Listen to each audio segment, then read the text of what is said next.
về theo cái tông Thiên Thai á, thì nó thuộc về Thông giáo hoặc là Biệt giáo hoặc là Viên giáo.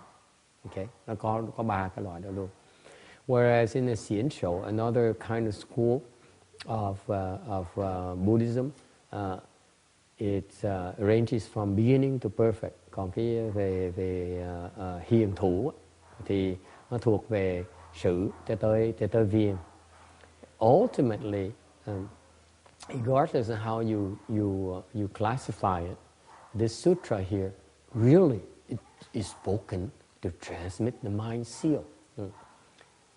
Cuối cùng đó, cái rốt ráo nhất là không cần biết là cái kinh này thuộc cái loại giáo nào hoặc là thuộc liệt vào cái hạng nào, đều cái dùng cuối cùng tối thượng của kinh này để truyền cho cái tâm ấn. Vì vậy mà bên Thiền tông đã chú trọng cái kinh này.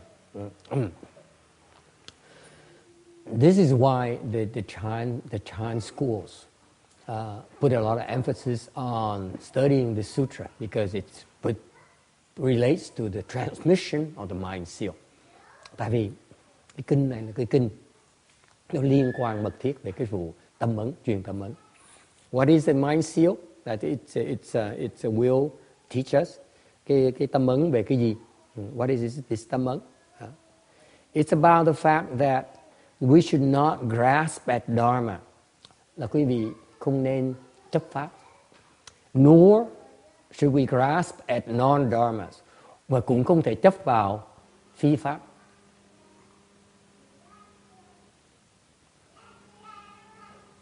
Okay, what is dharma and what is non-dharma?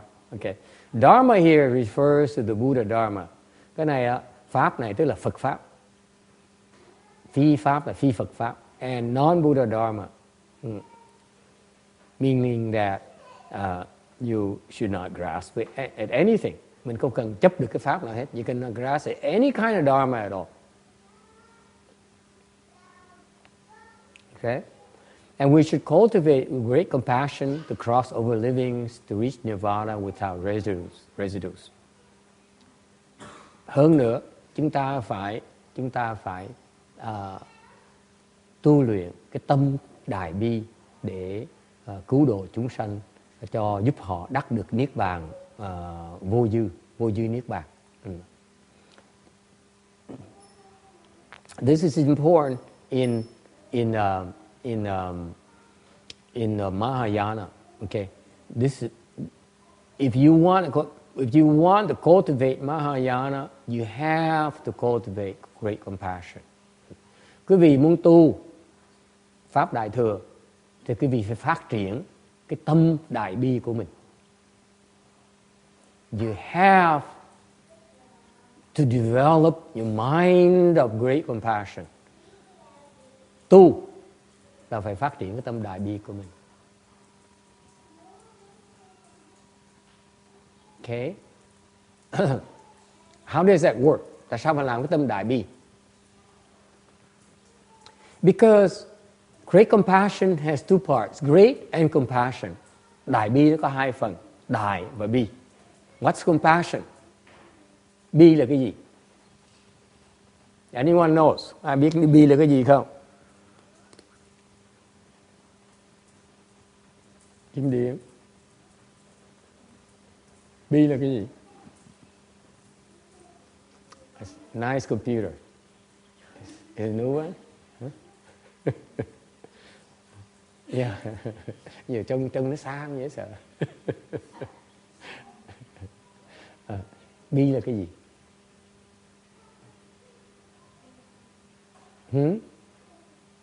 What's compassion? Anyone?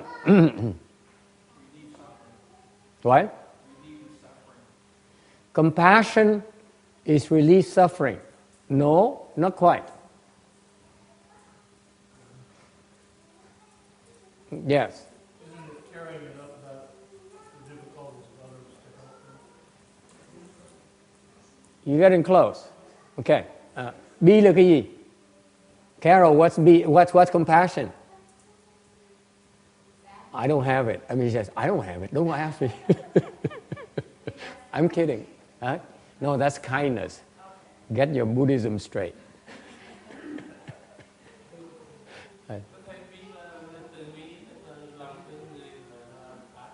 Không phải.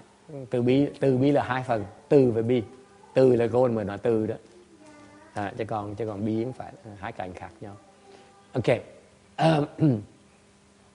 Compassion, fundamentally, Randy is almost close and Texas is even closer.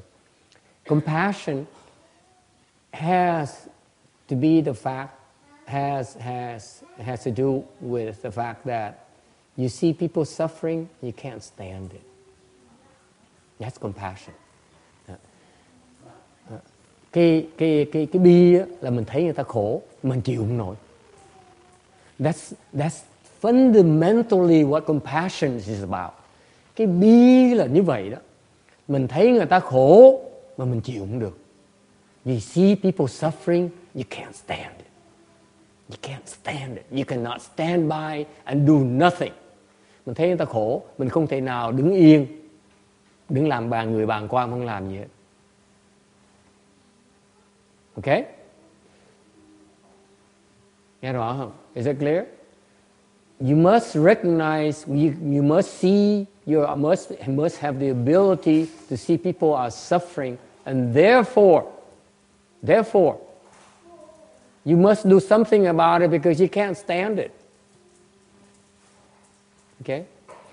Cái này là cái bi là khi mình thấy người ta khổ, mình thấy rõ ràng người ta đang khổ, mà mình chịu đựng không nổi, mình chịu không nổi thấy người ta khổ thì mình phải làm cái gì đó.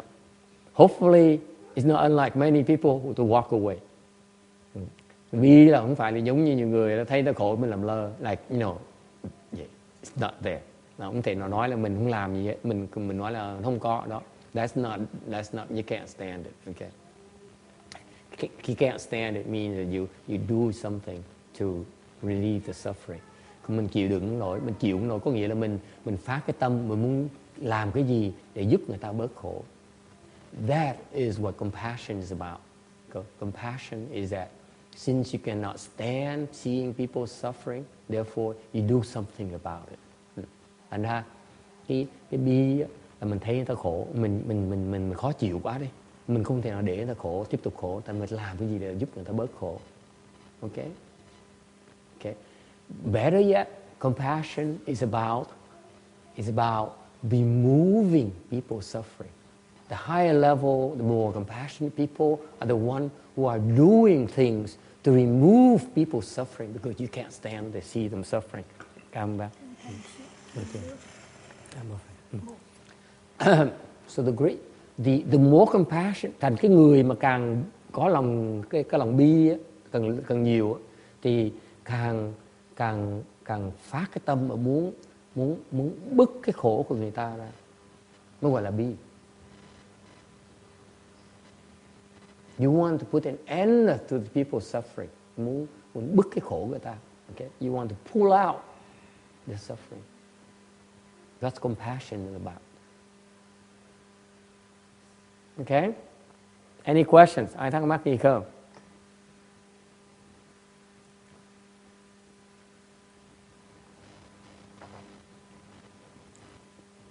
So, you naturally feel compassion for people that we are connected with, that we know. Thì đương nhiên phần lớn chúng ta đó, ai cũng có tự nhiên có cái lòng bi, có cái tâm bi với những người mà thân thuộc của mình, your retinues, your friends, your family and friends, bạn bè thân quyến của mình, right? That's natural. It doesn't take work to do that, to experience that feeling of compassion for the people you care for. Cái lòng bi cho những người mình thương yêu mình thì nó dễ dàng. That's called conditioned compassion. Cái đó gọi là duyên, cái đó gọi là cái đó gọi là duyên duyên bi. Okay, meaning that you have conditions with these people. That's why you naturally feel compassion for them. Duyên bi có nghĩa là mình có duyên với những người này, mình có cái sự liên hệ với những người này, thành tự động mình có phát tâm từ bi cho họ, đối với họ. Okay, and there's also another kind of compassion called Dharma compassion. Có loại bi khác, tâm bi khác, là tâm gọi là pháp bi. Meaning that you bring forth the great mind of compassion that the Pratyeka Buddhas and the Arhats bring forth when they see living beings. Những cái người này á, là những cái vị Bích Chi Phật với những người A La Hán, khi họ tới trình độ đó rồi, bởi vì họ phát cái tâm bi nó rộng hơn một tí, họ có tâm bi với những cái chúng sanh. Okay, because they realize that they understand the Dharma, and therefore naturally they have compassion for all living beings. Khi mà họ hiểu pháp rồi, họ mở trí huệ rồi, tự động họ bỗng nhiên có cái tâm bi với tất cả mọi chúng sanh. Okay, that's another check, by the way. When I talk like this is another check, another verification for you cultivators to say, if you don't have compassion for all living beings, then you're not there yet. Nói ngược lại, đây một cách để cái vị tự xét lại. Nếu cái tâm mình, nhìn cái tâm mình mà chưa có cái tâm, chưa có đủ cái lòng từ bi với tất cả mọi chúng sanh, có nghĩa là cái vị chưa tới trình độ này, chưa tới trình độ A La Hán của Bích Chi Phật. Okay, anyone has reached that level yet? Raise your hands. Ai đã thấy cái tâm như vậy được chưa? No one raise your hands. I was making an example.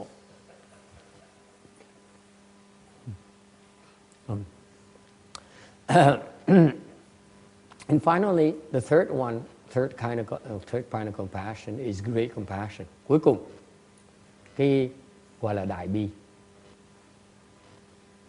Okay.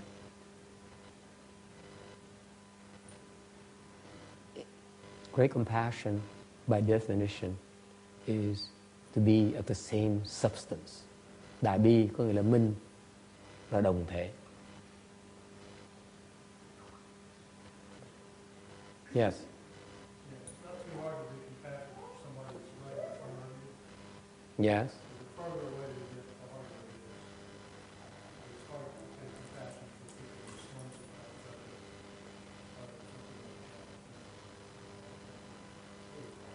It's not the distance text. I think it has more to do with the fact whether how clearly you can see the suffering. It's not a matter of distance. Ông nói là mình có thể dễ có phát tâm bi với cái người gần trước mặt mình, còn những người xa có mình phát khó. Tôi nghĩ không phải là vấn đề, cái vấn đề là cái distance. What's distance? You too. Không phải là không gian, mà nó có nhiều hơn về mình có thể thấy được cái đó. Thấy cái khổ là không thấy được cái khổ. Cái xa đó không phải xa là gần, cái xa đó là mình thấy cái khổ, nó khó thấy cái khổ của người ta hơn, còn gần dễ thấy cái khổ của người ta hơn, chứ không phải là vì chứ không phải là xa với gần. Vấn đề là thấy được cái khổ là không thấy được cái khổ. The bottom line is whether you are able to see the suffering. That's the bottom line. Then the more clearly you can see the suffering, the more you can appreciate the suffering, then it's easier for you to bring forth the mind of compassion. Càng thấy cái khổ chừng nào thì càng dễ phát được cái tâm bi. Okay? And that is a good question, by the way. That's a good point, by the way. In that, remember, the sages bring forth compassion for all living beings because they have the wisdom. Tại sao những cái vị thánh nhân như A La Hán, Bích Chi Phật mà có phát được cái tâm là duyên, gọi là pháp bi, tức là có thể được cái phát cái tâm bi với tất cả mọi chúng sanh, tại vì họ có cái trí huệ. What kind of wisdom do they have?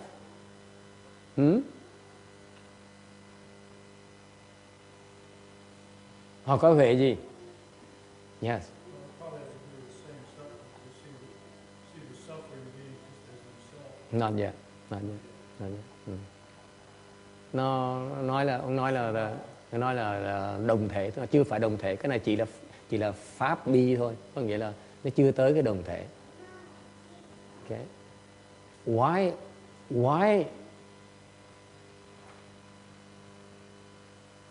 how come they're able to feel compassion for all living beings that we can't? Tại sao những cái vị A La Hán, Bích Chi Phật có phát cái tâm bi với tất cả mọi chúng sanh mà chúng ta phát tâm được? Tại sao như vậy? They have wisdom that we don't. Họ thấy có các trí huệ mà mình không có. What kind of wisdom do they have? Trí huệ họ có là trí huệ gì? Vô trình. Sao mà trí huệ? Hả? Họ có cái huệ gì vậy?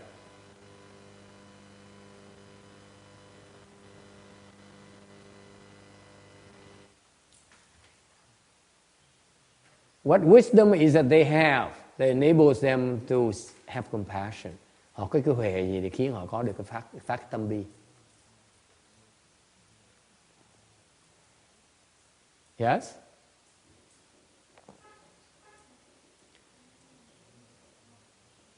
The wisdom is in that they see that living beings are suffering. And that relates to the question, to the point. Unless you see suffering, you cannot have compassion. Cái huệ họ là họ có thể thấy được cái khổ của chúng sanh. They see the suffering living beings, even though living beings fail to see their own suffering. Họ thấy được chúng sanh đang khổ, mặc dù chúng sanh không thấy họ đang khổ. Đó là trí huệ của cái bậc A-la-hán, bậc Bích Chi Phật. This is the wisdom of the sages. They see suffering when we can't. Because they see suffering in living beings, therefore it's easier for them to bring forth the mind of compassion. Họ thấy được cái sự khổ của chúng sanh, họ mới phát tâm bi nó dễ dàng hơn. Okay? So this is the nature of wisdom. Cái này là cái đặc tính của cái tâm bi. You see suffering and therefore you do something to remove that suffering. Cái tâm bi này là cái tâm, là cái người mà thấy được cái khổ của người khác. Tại vì mình thấy được cái khổ ta rồi á, thì mình làm cái gì đó để mình bứt cái khổ đó đi.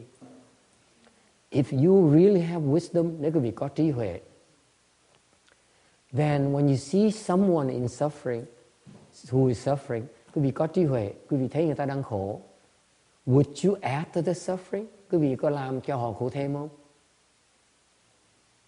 You would not. Mình làm họ khổ thêm đâu. That's the nature of wisdom. Cái trí huệ nó như vậy đó. Mình thấy ta đủ khổ rồi, mình không cần làm ta khổ thêm nữa. Mới gọi là có trí huệ. That is the nature of wisdom. Since you're wise, you will not make it any worse, the suffering to be any worse for everyone else. Instead, you try to remove the suffering. Ngược lại, mình làm cái gì đó để bứt cái khổ của người ta, chứ không phải thêm cái khổ cho người ta. And that is wisdom. Đó là trí huệ. Okay? Now, what is the difference between seeing, having compassion for all living beings versus being the same substance as living beings? Cái sự khác biệt giữa có tâm bi với tất cả mọi chúng sanh, với là cái tâm đại bi là cái bi của cái đồng thể. What's the difference? Yes, Tex. You don't know? What's the difference? If you have compassion for all living beings versus being of the same substance of all living beings, what's the difference?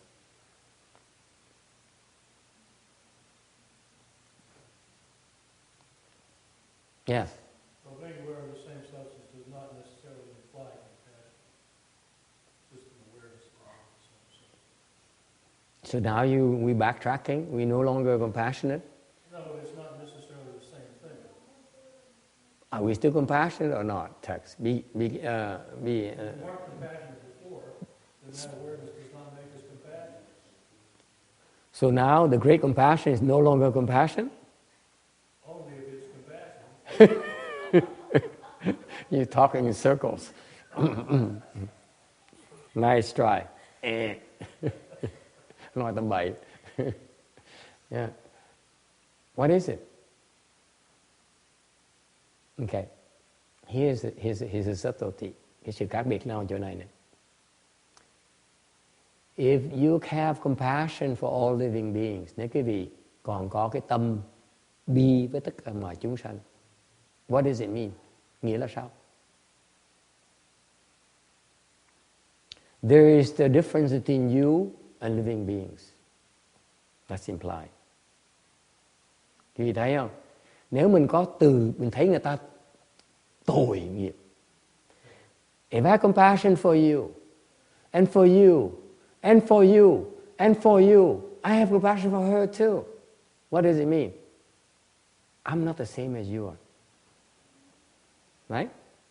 Nếu tôi nói tôi thương hại cho người này, thương hại người kia, là cái sự khác biệt là tôi với người khác, có tôi với người khác. There's still a differentiation between me and others.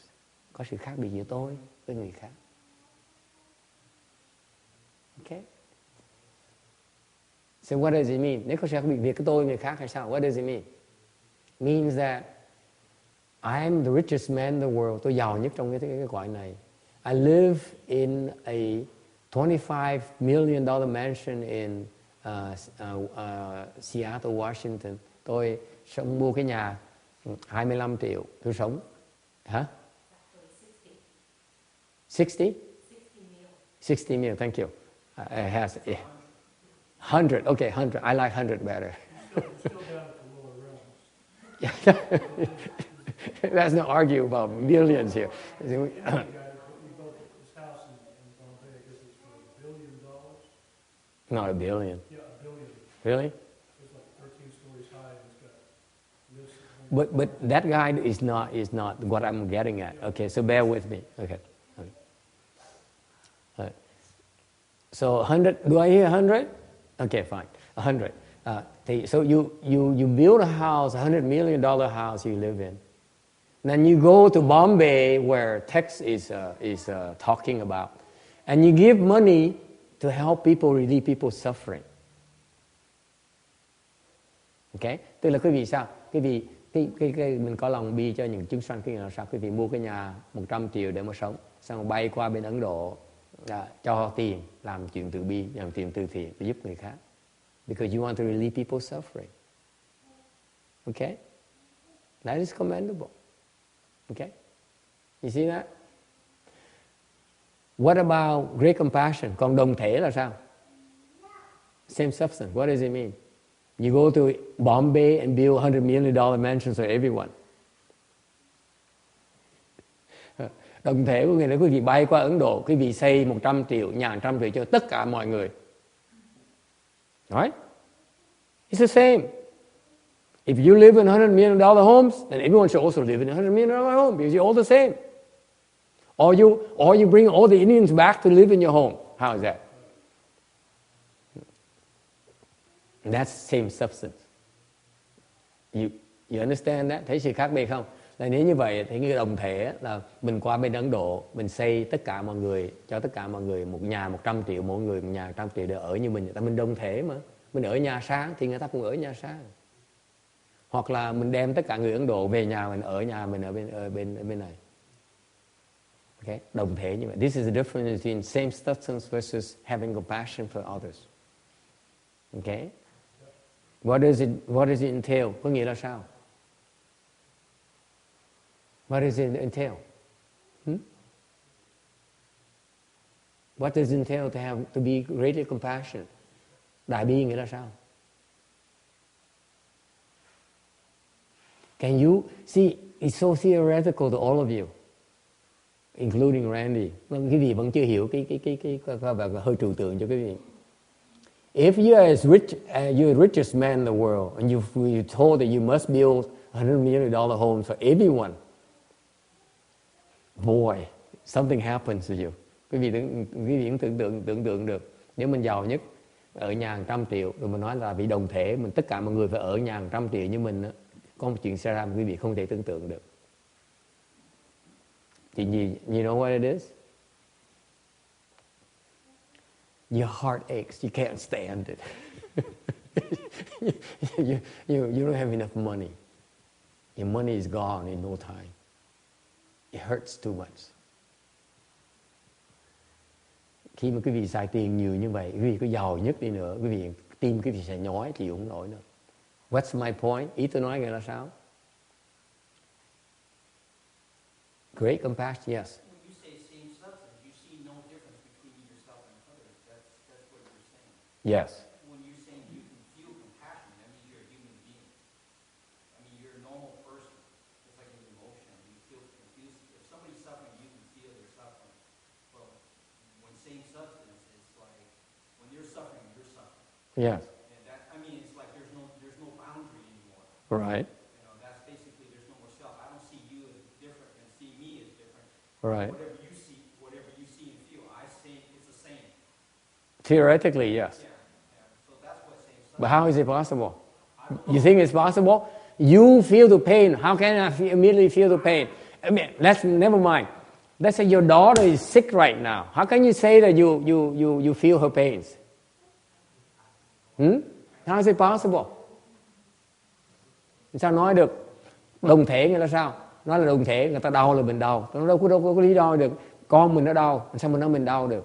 Yes. Through wisdom. True wisdom. I think it's possible if you cultivate the self out of ourselves to reach that point where, you know, it's just like, you know, I can't believe a person could be a sociopath and kill people. You know, to me that's beyond belief. But, you know, obviously it's done too. So I'm somewhere in between. So I cannot see it's quite the extreme. No, it's not about, the sociopath has many reasons. Okay, it's too difficult an issue to go into. There's many ways to explain that. Okay, and it has nothing to do with compassion. Okay, the point here is that I'm struggling with the concept of same substance. Cái khó khăn tôi ấy là chỗ đồng thể nó là sao? It bothers me.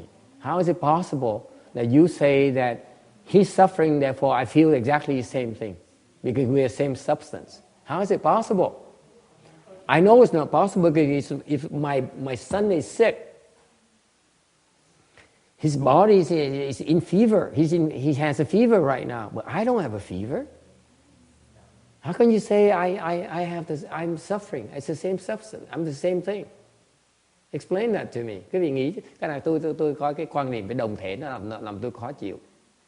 Tại vì sao mình nói là đồng thể của người ta đau là mình đau.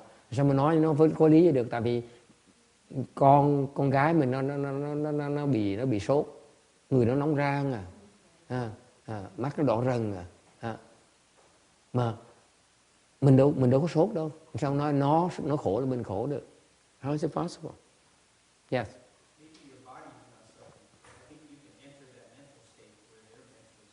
Boy, now we're talking about the no man's zone here. I mean. Yes, anyone?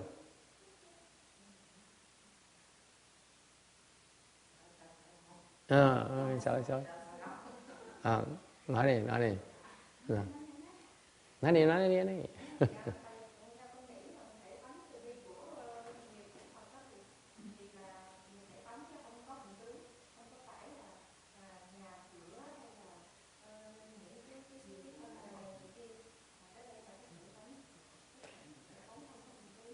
She says the substance here refers to the Buddha's substance, and it is free from marks.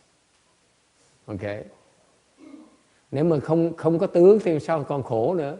If there's no more marks, then there is no more suffering. There is nothing to talk about. Không còn không còn tướng này, không còn khổ thì có gì mà nói nữa đâu. Yes. Không còn tướng đâu còn khổ nữa đâu.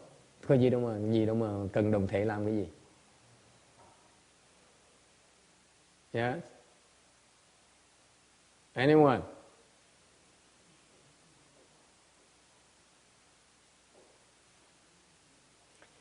We are not talking about physical suffering. Mình không nói về cái khổ của cái cơ thể.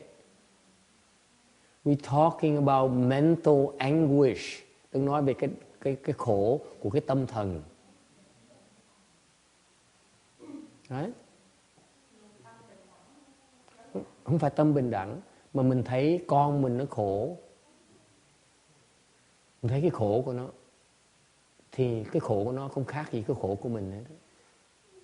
Nó khổ làm sao mình vui được, đúng không? This is mental anguish. You see your daughter in pain. How can you possibly enjoy yourself? You feel her pains too. Her mental anguish as well. Okay? That's what we're talking about. It's not physical pain, it's mental anguish, which is much worse than physical pain. Cái tâm khổ này nó khổ hơn là cái thân khổ nhiều. Nó nặng nề hơn tâm khổ nhiều. Okay? What's the difference? The body pain can be cured, and the mental pain can still linger.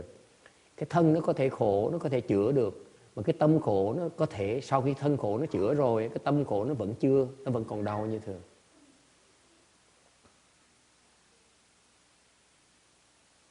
Okay, case in point, ví dụ, okay, somebody slapped you in the face, người tát mặt một cái, okay, the pain lasts for a few seconds only. Cái đau này nó đau khoảng chừng vài giây thôi.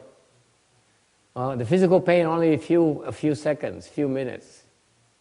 Okay, but the mental anger will last for a few decades. Để cái giận này á, cái tâm giận này nó có thể tồn tại cả ba thế kỷ luôn đấy. Đúng không? It's different things here. Physical pain is nothing. It's mental pain is the worst thing.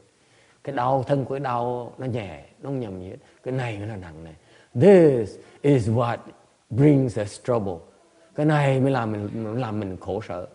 This doesn't make me suffer at all. Trust me. This is so minimal compared to this. Cái thân này, thân khổ này nó còn nhẹ, nó không nhầm gì hết. Cái tâm khổ này mới là cái chuyện trọng đại. Agree?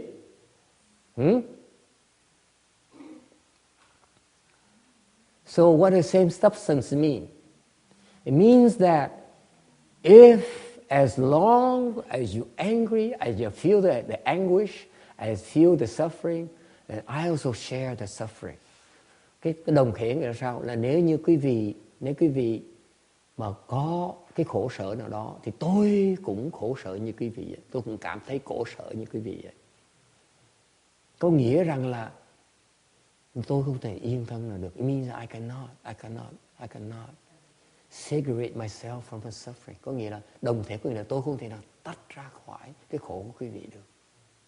It's not about feeling the same pain. Không phải, cái này có nghĩa là nó ý nghĩa cái này không phải là cùng khổ sở, mà cái này mình không thể nào tách ra được. You cannot tear yourself away from her pain. Thấy khổ quá, thấy ta khổ, mình không thể nào nhắm mắt được, mình không cách nào mình tách ra được. That is same substance. It's not about feeling the same pain, it's about not being able to separate from that. Does it make sense to you? Cái gì nghe không?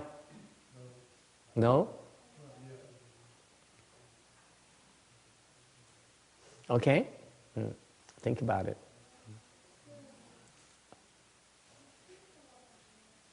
Because you cannot segregate from others. Mình không thể nào tách rời khỏi cái khổ người ta được. What do you do then?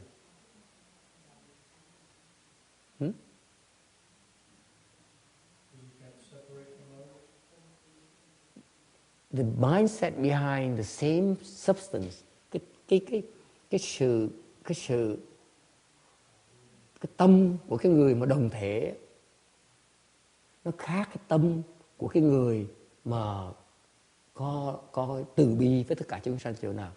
What is the difference between the mindset of a person who has compassion for all living beings versus the mindset of a person who has the same substance, who feels the same substance as everyone else? What's the difference? Khác nhau chỗ nào? The person who has compassion for all living beings, cái người mà có tâm đó là tôi thương yêu tất cả muôn loài. What does he do? Ông làm cái gì? He says, I'm going to sit here and meditate and find myself a way so that I can help relieve the suffering of all living beings. Người này nói là tôi sẽ ngồi đây tôi tu để tôi kiếm cách để tôi giúp đỡ tất cả những chúng sanh. Okay? Does it make sense to you?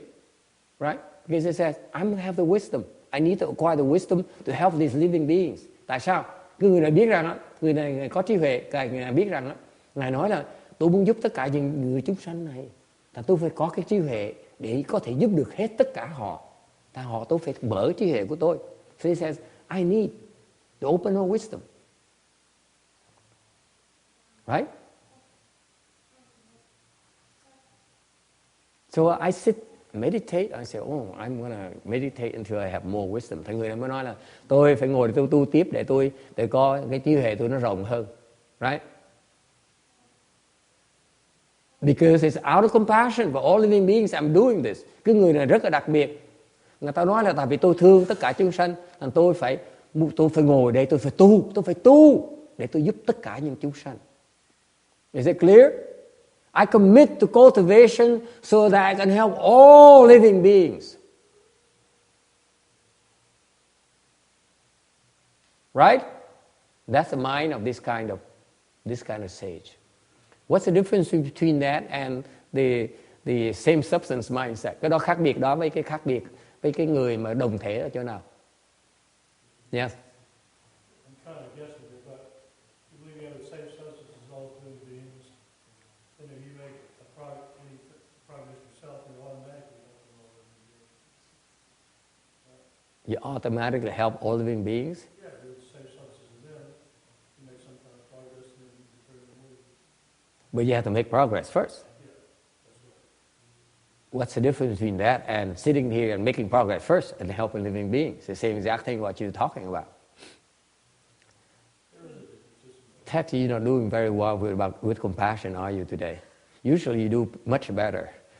With compassion? Yeah, with compassion you're failing miserably. I'm kidding.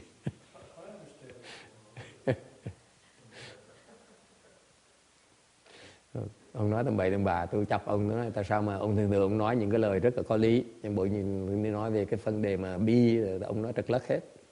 Ông cái bi những có tí bi nào ở trong tâm ấy. Don't worry, the Vietnamese is pretty flattering. I'm kidding.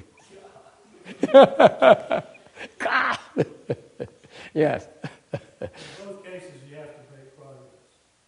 But in one case, you make the progress thinking, well, when I make the progress, then I'm going to go help them. If you figure you're the same with all other beings, you make the progress and you're just helping them anyway, without thinking about it. No, that's wrong. Yes. Anyone else? Horrible. You just compassion. Just forget about compassion. You failed the compassion test. Anyone else? Anyone like care to take the test? Ai muốn lấy cái bài khảo này không? Có Ngân. Yes.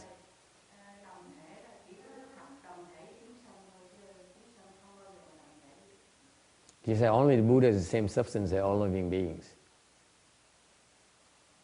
I don't know. Buddhas, I don't know about Buddhas. Tôi không biết về Phật. I don't care to comment. Tôi không dám nói.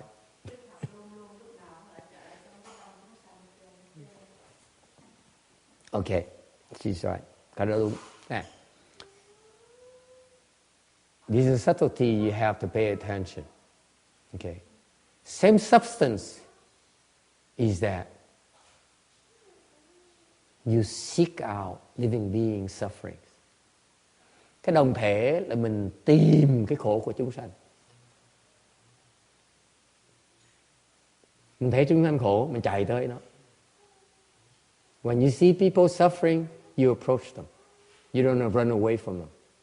Mình thấy chúng sanh khổ, mình dám tới gần chúng sanh, mình tới gần cái khổ hơn. Because you're the same substance. Because the arhats and paratiyaka don't see the same substance, so you're suffering, but I'm going to help figure out a way to help you relieve suffering because I'm not suffering the way you do. Cái người A-la-hán nói là thấy tụi bay khổ hả? Để thầy ngồi suy nghĩ cách nào để mà cứu tụi bay sau. Okay. Còn cái người mà đồng thể, ta nói là quý vị đang khổ hả? Tôi vào tôi khổ với quý vị. The same substance, people, compassion is that they see you suffering, they go and suffer with you. That's called same substance. They don't separate from you. Họ không tách ra. Họ thấy mình khổ và chạy tới khổ. Họ không sợ. They're not afraid of your suffering. They're not afraid to suffer with you. Họ không có sợ khổ với mình. Okay? Behind the arhat's wisdom is a fear that he doesn't want to suffer the way this living being are suffering. Quý vị nghe không? Nói cách khác, tôi đang nói xấu vì A-la-hán. Today I'm bad mouthing the arhats. Praise the Lord. Okay? The arhats behind, tôi đang nói xấu vì A-la-hán. Cái người A-la-hán, người Bích Chi Phật á, khi mà thấy chúng ta khổ, ông nói trời, tụi nó khổ quá, sao mà dễ sợ như vậy. Trong đó là cái tâm họ hơi ngán cái khổ đó. Họ nói khổ như không tốt. Còn vì Bồ Tát, ta thấy khổ, ta lăn vào, ta khổ với người ta. Lăn vào buồn. So the arhats distance from suffering. The Bodhisattva, they say, suffering? I want to see what suffering is. Okay? Arhat says, vì A-la-hán nói, the Arhat say, sexual desire? Ooh! A-la-hán nói là chuyện tình dục, nhăn mặt. Bồ Tát nói, tình dục. Okay? Thấy người ta khổ, mình chạy vào để giúp mình thoát cái khổ đó. They come in to help relieve people's suffering. Find a way to see closer what else can be done to relieve the suffering. That is same substance. Cái đồng thể chỗ đó, mình chạy vào đó, mình không tránh nó. Okay? Any questions? Ai thắc mắc gì không? There's a question that begs to be asked. Có một câu hỏi phải nên hỏi. Don't try text. Yes. Anyone? What's the point in sticking your head in the mud? What if it makes you confused? How can you help that person? Mình chui vào cái khổ là mình rối trí, làm sao mình giúp người ta được? Yes. You put yourself in a situation, you may be able to find a way out of it and illustrate the way out of it to the person that you're trying to help people to be free. Okay. Experience the same thing yourself. Let me answer it for you because I know it's a tough question. I like to ask tough questions. No one can ask me that question, so I have to ask myself because I need to explain this point. I just thought of. Tôi hỏi cái hơi khó, tại vì không ai hỏi câu hỏi này được, tôi phải tự hỏi lấy để giảng gì cái câu này. Okay. The Bodhisattva's mindset is the same substance. Cái tâm người Bồ Tát là tâm đồng thể, có nghĩa là thấy ta khổ, mình lăn vào cái khổ, mình không né cái khổ. Bodhisattva's mindset is that I see people suffering, I accept the suffering, I go close to the suffering, I don't push them away.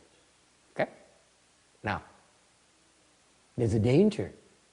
When you get so close to suffering, you're going to be overwhelmed yourself. Khi mà tới khổ nhiều như vậy, nhiều khi có cái nguy hiểm là mình có thể bị cái khổ, làm mình có thể bị rối trí. Okay? There's a difference between the two dharma, hai cái pháp nó khác nhau. The arhats and pratyeka Buddhas need seclusion, stillness, to acquire clarity of mind. Cái pháp người A-la-hán, người Bích Chi Phật á, là họ tu cái pháp, họ chuyên môn về, họ luyện cái chỗ nó yên tĩnh để họ mở cái huệ của họ. Okay? You got that? So far so good. Nothing new, right? Ai biết chuyện này phải không? Người A-la-hán, người Bích Chi Phật á, họ mở huệ bằng cách họ trốn cái hẻo lánh. You get that, Thomas? You go to seclusion and that's how you clear your head because things are stiller. Things are much more still. Vào chỗ trống á, vào chỗ yên tĩnh á, thì cái tâm mình nó dễ lắng xuống hơn, dễ thấy rõ ràng hơn, cái huệ nó dễ phát ra hơn. Okay? So their wisdom is based on stillness. Cái trí huệ của người A-la-hán Bích Chi Phật á, nó nhờ cái tĩnh mà tạo ra được cái huệ đó. In contrast, the wisdom of Bodhisattva, ngược lại, cái huệ của người Bồ Tát ở chỗ nào? Họ phát huệ trong lúc nó động. They acquire wisdom in movement. They don't need stillness to unfold their wisdom. Cái pháp người Bồ Tát á, là họ mở cái huệ khi họ đang động. Does it make sense to you?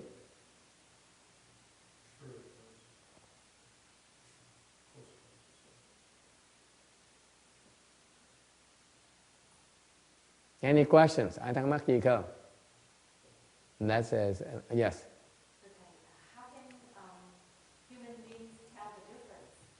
How can human beings tell the difference? Sao người phàm phu, I mean like ordinary people, tell the difference between what? Between the two practices. It's not for ordinary people. The two dharmas are not for ordinary people. Cái pháp nó phát cho người phàm phu. I bring it up because it illustrates you first need to go through the stillness before you go to the movement. Muốn mở huệ thì trước hết phải biết cách mở huệ khi mình yên, mình mở huệ được. If you want to unfold your wisdom, you start out first by stillness. Because stillness helps you unfold your initial wisdom. Cái tĩnh làm chúng ta mở cái huệ đầu tiên hết. And that's why we practice meditation. That's why we have silent recitation. And mình có cái tọa thiền, pháp tọa thiền, vì mình mở cái huệ khi mình yên tĩnh. Okay? And afterwards, you need to continue to unfold your wisdom in movement. Rồi sau đó quý vị phải tiếp tục mở cái huệ khi mình đang động. When you're hitting the woodfish. Okay? You can unfold your wisdom while in movement. Đang gõ mỏ, đang động như vậy, mình có cơ hội, mình đang mở cái huệ mình nữa luôn. And that's the dharma of the bodhisattva. Cái đó là cái pháp người Bồ Tát. Okay? Any other questions? Ai thắc mắc gì khác không?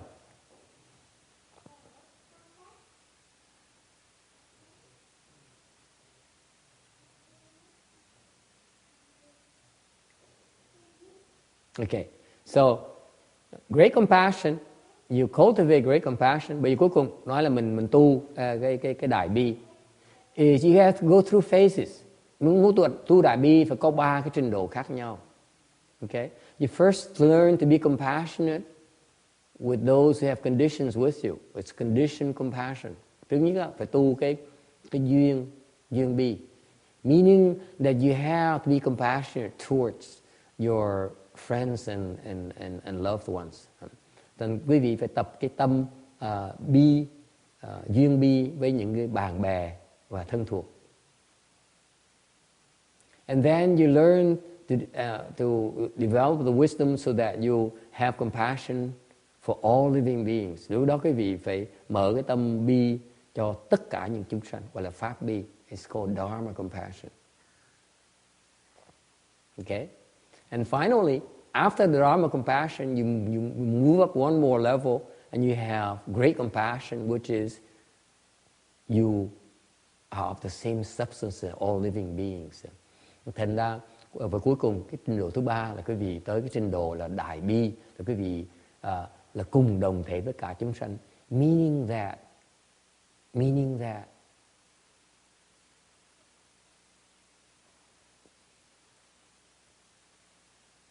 you make it your mission to relieve suffering.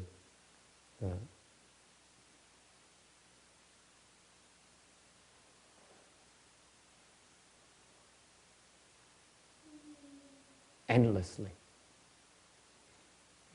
Quý vị sẵn sàng làm việc cho đến khi mà tất cả chúng sanh đều không còn khổ nữa. Okay. Any questions? Ai thắc mắc gì không?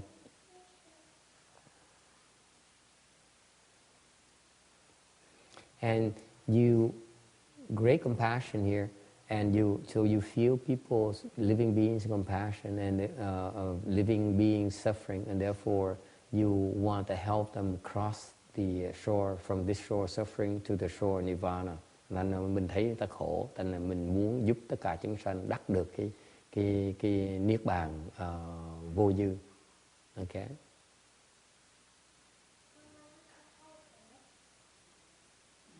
Okay. And after, even if you help cross a single living being, help living beings cross over to nirvana, okay, and yet in your mind you have crossed over no living being yet. Mặc dù mình đã giúp biết bao nhiêu tất cả những chúng sanh đã đạt tới được niết bàn, nhưng trong tâm mình không thấy có một chúng sanh nào đã giúp được hết. Mình đã giúp được. And this is a mindset of that is taught in this Vajra Sutra. Đây là cái tâm mà cái pháp mà cái người trong cái kinh Kim Cang này. This ultimately is a perfect teaching and a certain teaching. Đây là cái pháp viên giáo, cũng giống như phương pháp đốn giáo. Okay, and all Buddhas are born from this sutra, và tất cả những vị Phật trong cái vũ trụ này đều xuất gốc từ cái pháp này. You cannot become a Buddha without practicing this Dharma. Không ai có thể thành Phật nếu không tu cái pháp này.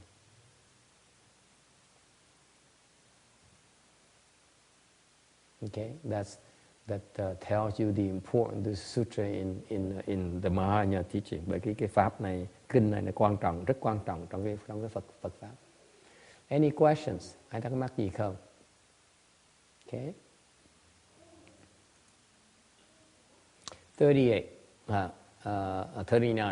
tấm 39. This sutra has 6 translations.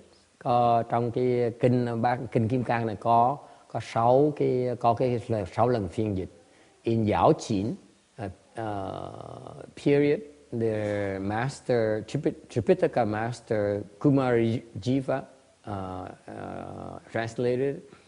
Thời Diêu Tần thì ngài Tam Tạng Pháp sư Kumara Thập dịch nó, and it's called it Vajra Prajnaparamita Sutra, gọi là Kim Cương Bát Nhã Ba La Mật Kinh. And the second translation from Vajra Master Bodhiruchi, có một cái vị pháp sư khác tên là Bồ Đề Lưu Chi, dịch ra với cùng một cái tên trong cái thời Nguyên Ngụy. So Master Bodhiruchi is a very famous translator of Chinese from English, from Sanskrit into Chinese, and he translated this sutra during the Yuan Wei period under the same title. Number 3, the third translation from Dharma Master Paramartha, và cái phiên dịch lần thứ 3 là của ngài pháp sư Chân Đế.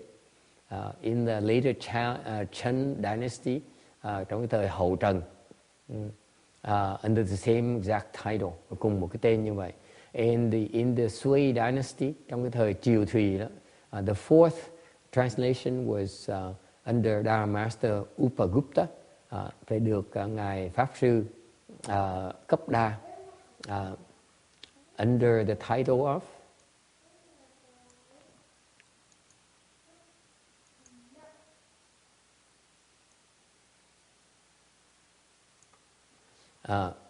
under the title Cutting Vajra Prajna, thì được phiên dịch ra thành cái tên là Paramita Sutra, được cái tên là cái tên khác là năng đoạn kim cang bát nhã ba la mật đa kinh. And the fifth translation occurs in the Tang Dynasty during the 19th year of reign period of Trần Quan. Trong cái phiên dịch thứ 5 là đời Đường, under Dharma Master Xuyển Gia, dưới ngài Huyền Trang. Xuyển Trang hoặc Xuyển Truong? Xuyển Truong.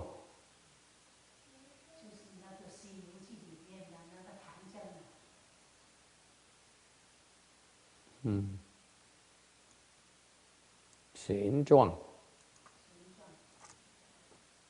这样子 OK 好 谢谢 Ngài Huyền Trang dịch ra, it says also along the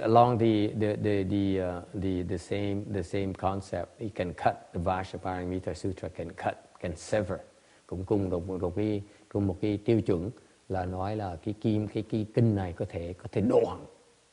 The concept is severing. This is a very important concept in this sutra. Trong cái kinh này là cái kinh Kim Cang này, nó chú trọng về cái đoạn. You sever your attachments. Mình đoạn những cái chấp trước của mình. Okay?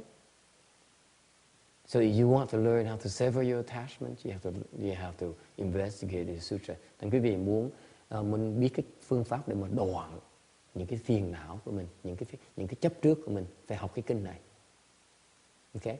Vì cái kinh này là cái kinh chuyên môn dạy về cái đoạn đó. Because this sutra specializes in severing. Okay?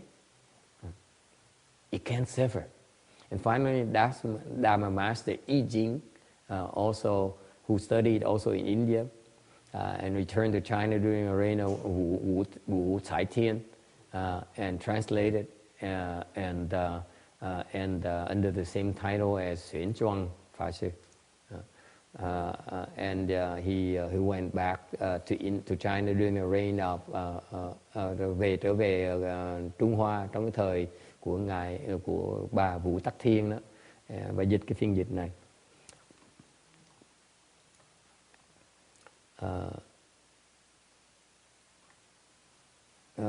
We are on slide 40 ở cái tấm 40. We need to talk a little bit about the historical context of this. The translation of this particular version of the sutra we're using is the one done by Dharmasa Kumara Jiva, which is one of the most popular translations that's used.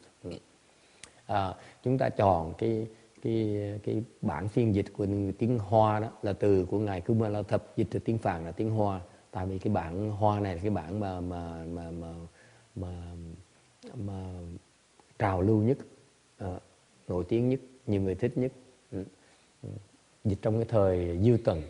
This translation was done during the Yao Qin dynasty, thời Dư Tần, 344-413 AD, khoảng chừng thế kỷ thứ tư, thứ năm. This is the Yao Qin is a name given to the reign period of the Emperor Yao Xing. The capital at that time was at Chang'an. Hồi đó cái thời Dư Tuần này thì ngài hoàng đế đó hoàng đế ở cái Trường An. And during this period, the emperor sent Lü Quang. Thời đời vua này, hoàng đế gửi ngài Lữ Quang, tướng Lữ Quang, to Kutra country, tới nước Quy Tư, because he heard that Kumarajiva was a sage, and he wanted to bring Kumarajiva back from India back to China to benefit his empire. Thời xưa đó, mấy vị hoàng đế đó chuộng nhân tài, Thành ra mà khi mà biết là bên Ấn Độ có một cái vị nhân tài tên là Kumalathop thì hoàng đế mới phái là tướng Lữ Quang qua bên kia bắt cóc ông này về. He went over to kidnap talents to bring back to China. Along the way, so it's a long distance, the emperor was assassinated and the new dynasty was formed. Từ đó thì hoàng đế Phù Kiên đó, bị ám sát và được có một hoàng đế mới tạo ra tên là Diêu Thành. Over time, he was succeeded by his nephew Giảo Sinh. Sau này Diêu Thành mới được người cháu là Diêu Hưng tiếp ngôi.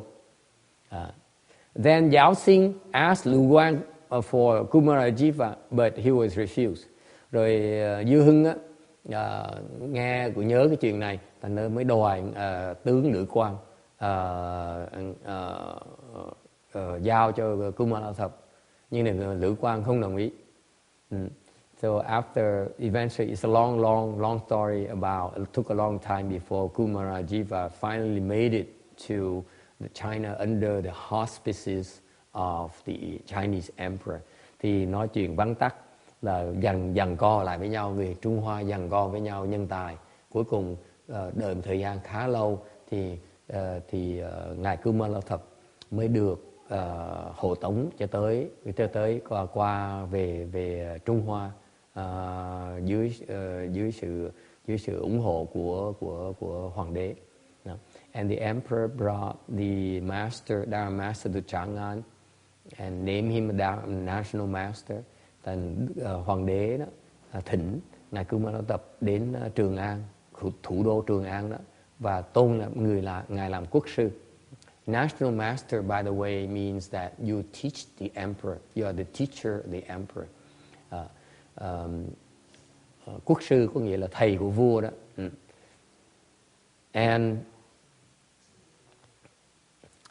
And also ordered over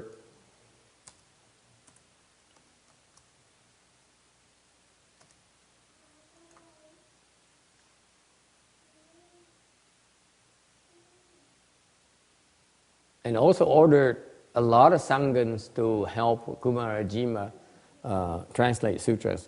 Rồi hoàng đế cũng ra lệnh là rất nhiều, hơn 800 người xuất gia để giúp phiên dịch từ tiếng Phạn ra kinh điển, từ tiếng Phạn ra tiếng Hoa.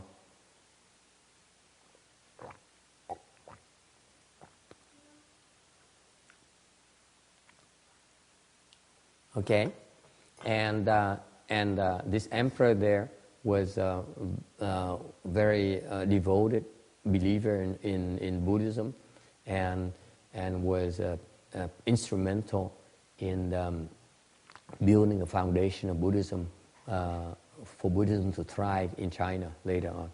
Thì hoàng đế Diêu Hưng là rất sùng bái Tam Bảo và giúp đỡ xây dựng cái nền tảng để sau này Tam Bảo được Phật pháp được rất thịnh hành ở tại Trung Quốc. Okay, I'm on slide 41 ở trang tấm 41. Tripitaka, cái Tam Tạng, means that you're versed in all three divisions of the Buddhist canon. Là Tam Tạng Pháp Sư, có nghĩa là người Pháp Sư này rất thông đạt ba cái bộ chính của Đại Tạng là Kinh Tạng, Luật Tạng và Luận Tạng. So you have the three division, the Sutra division, the Vinaya division, and Shastra division. Sutra division is what must be researched and studied in order to comprehend samadhi. Cái kinh tạng là cần phải nghiên cứu để muốn hiểu về cái định. Vinaya division is the foundation for morality, Buddhist morality. Cái luật tạng là cái nền tảng của cái đạo đức của bên Phật giáo. And Shastra division was spoken for the study of wisdom. Và cái luật luận tạng đã được giảng để cho giúp đỡ cái sự nghiên cứu về cái huệ. So these three divisions pertain to the three studies, the three non-outflow studies. Ba cái bộ này nó liên quan tới cái sự tam vô lậu học. Okay, 42. Tâm 42. Dharma Master, ta sẽ gọi là Pháp Sư. You call a Dharma Master because you take you master the Dharma and give it to the others. Có nghĩa là mình dùng Pháp để ban bố cho tất cả người khác. Or you take the Dharma as your master. Hoặc là gọi Pháp là thầy. Okay? And there are 4 kinds of Dharma Masters. Có 4 cái loại Pháp Sư. The first one, explain the Dharma to others. Giảng giải. Meaning that you lecture sutras and you discuss the principles of Dharma. Người giảng giải Pháp Sư là cái người mà giảng kinh và bàn luận về những về cái pháp.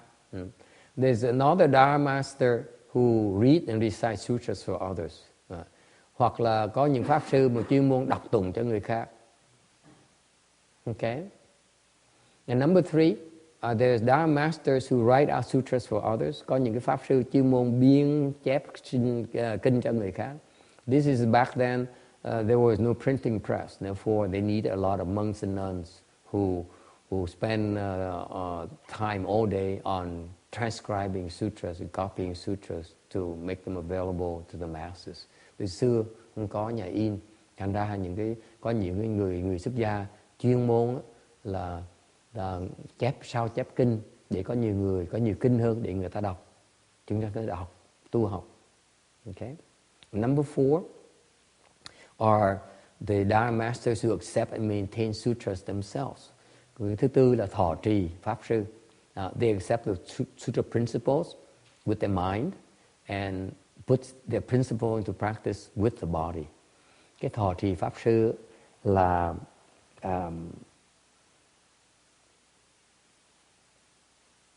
nhận cái giáo lý với cái tâm và thực hành với cái thân. Okay. Any questions? Ai thắc mắc gì không? All right. 43. 43.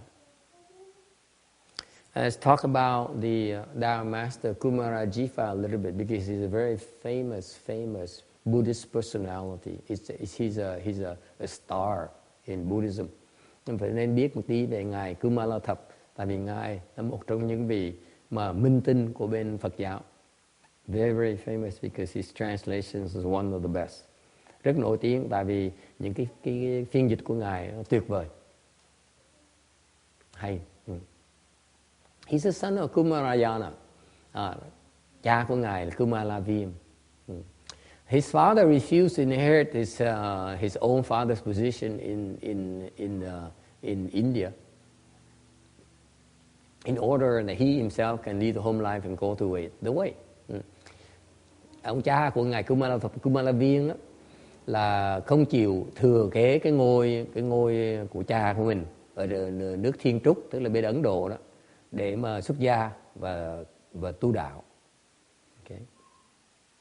So back then they're called shramanas and they travel around as part of the cultivation. Đời xưa đó họ gọi là sa môn, tại vì cái việc họ là họ đi kinh hành, họ đi khắp nơi để mà tu. It's a very demanding lifestyle. Quý vị tưởng tượng như coi nó khó khăn dễ sợ. You subject to the weather. Quý vị sống ngoài trời á. Okay? It's hot during the day and cold at night. Ban ngày thì nóng, ban đêm thì lạnh. You travel around, quý vị đi bộ. You cannot carry a lot of stuff.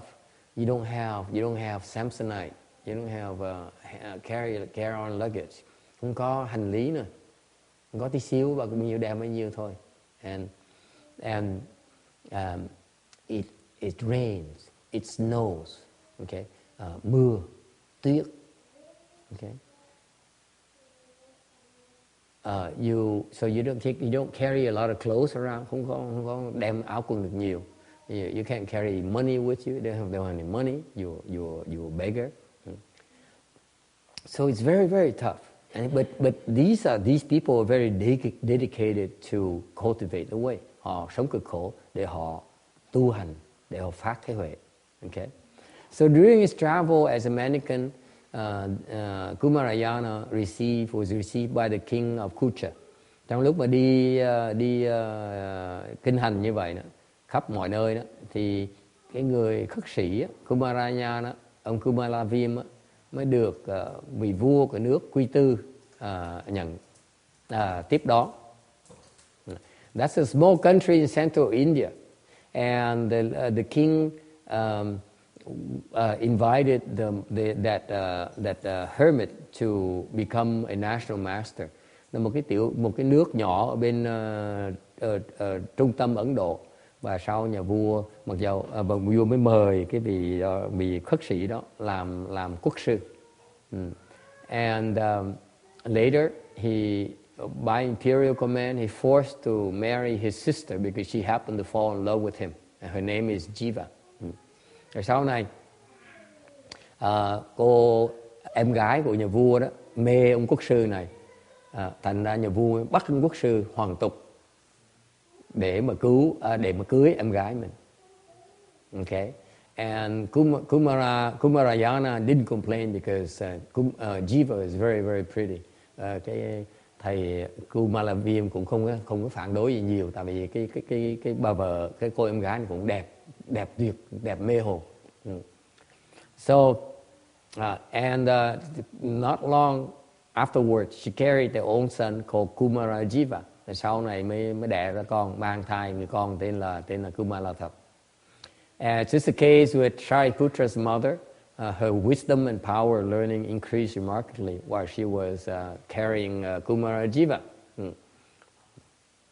Cũng giống như cái trường hợp của mẹ của ngài Xá Lợi Phất đó, trong lúc mà mang thai của ngài Kumalathap á, thì cái bà mẹ của ông á là bỗng nhiên trí huệ nó tăng trưởng, và cái trí thức nó tăng trưởng một cách kỳ lạ. So after they gave birth to a boy, and took a look at the boy and said, thì sau khi mà sinh ra ngài Kumalathap ra đời rồi, thì có một cái vị A La Hán nhìn cái đứa trẻ đó mới thốt nói mới tiên đoán. He made a prediction. He says that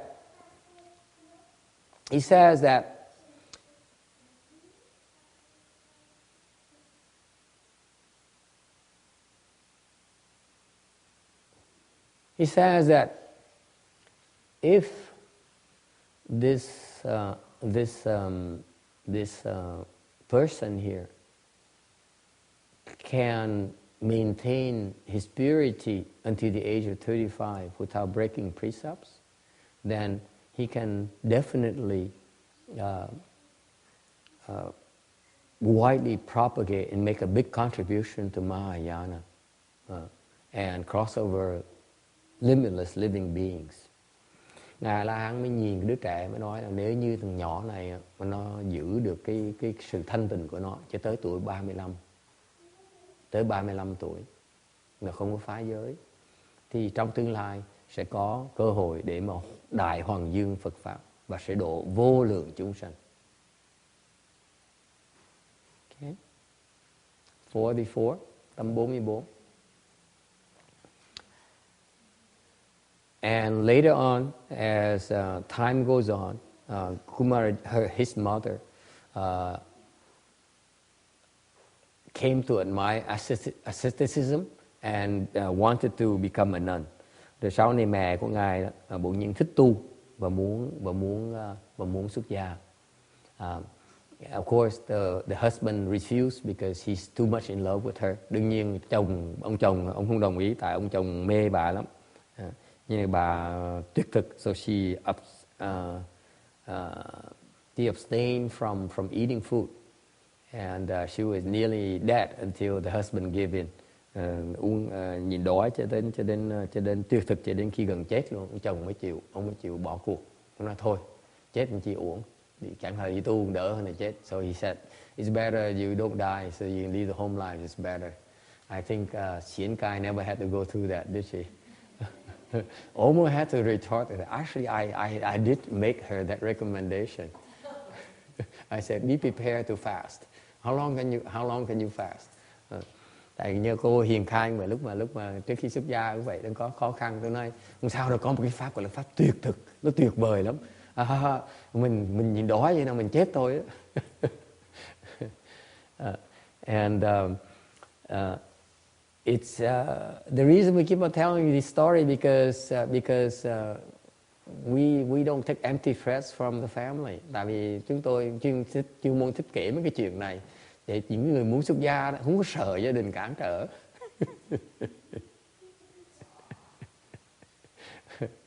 Okay, we have many weapons, we have many tools. Don't worry, đây đừng có sợ. Ai muốn xuất gia mà bị gia đình cản trở, just come and talk to me. Ai mà bị cản trở càng nặng, tới nói chuyện với thầy. Okay. In fact, I wanted to bring up a story about living a home life. Can we talk about that, or shall I wait till tomorrow morning? Anyone coming back tomorrow morning? No? Wait till tomorrow morning? You won't be here. You're not interested in leaving home dharma here. Thanks a lot, Tex. You all business and no pleasure.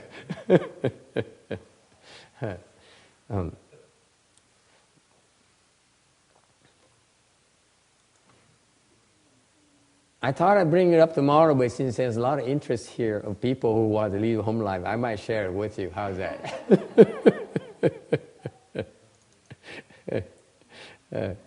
It has living a home life is one excuse, but it relates to a message that I want to share and ask your combined wisdom, especially with Vicky here. I don't know if she's going to be here tomorrow. Okay, yeah. So that's why we should ask. I should give you this chance to get your wisdom, your combined wisdom before. Well, I still have a chance.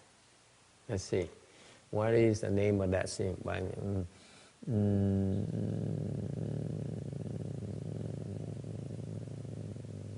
Okay. I'm looking for the question and answer thing that we received recently. Remember, what is the name of that thing? You remember?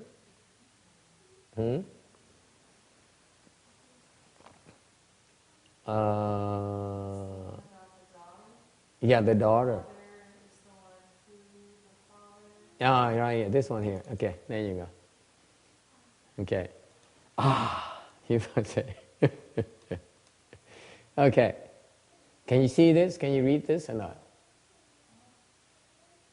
This is a Q&A we received recently. That basically, there's a person who wants to leave home life, and the family is okay, except the father refuses. She's 28. Cô này 28 tuổi mà xin xuất gia, mà gia đình đồng ý hết rồi, chỉ ông cha không đồng ý.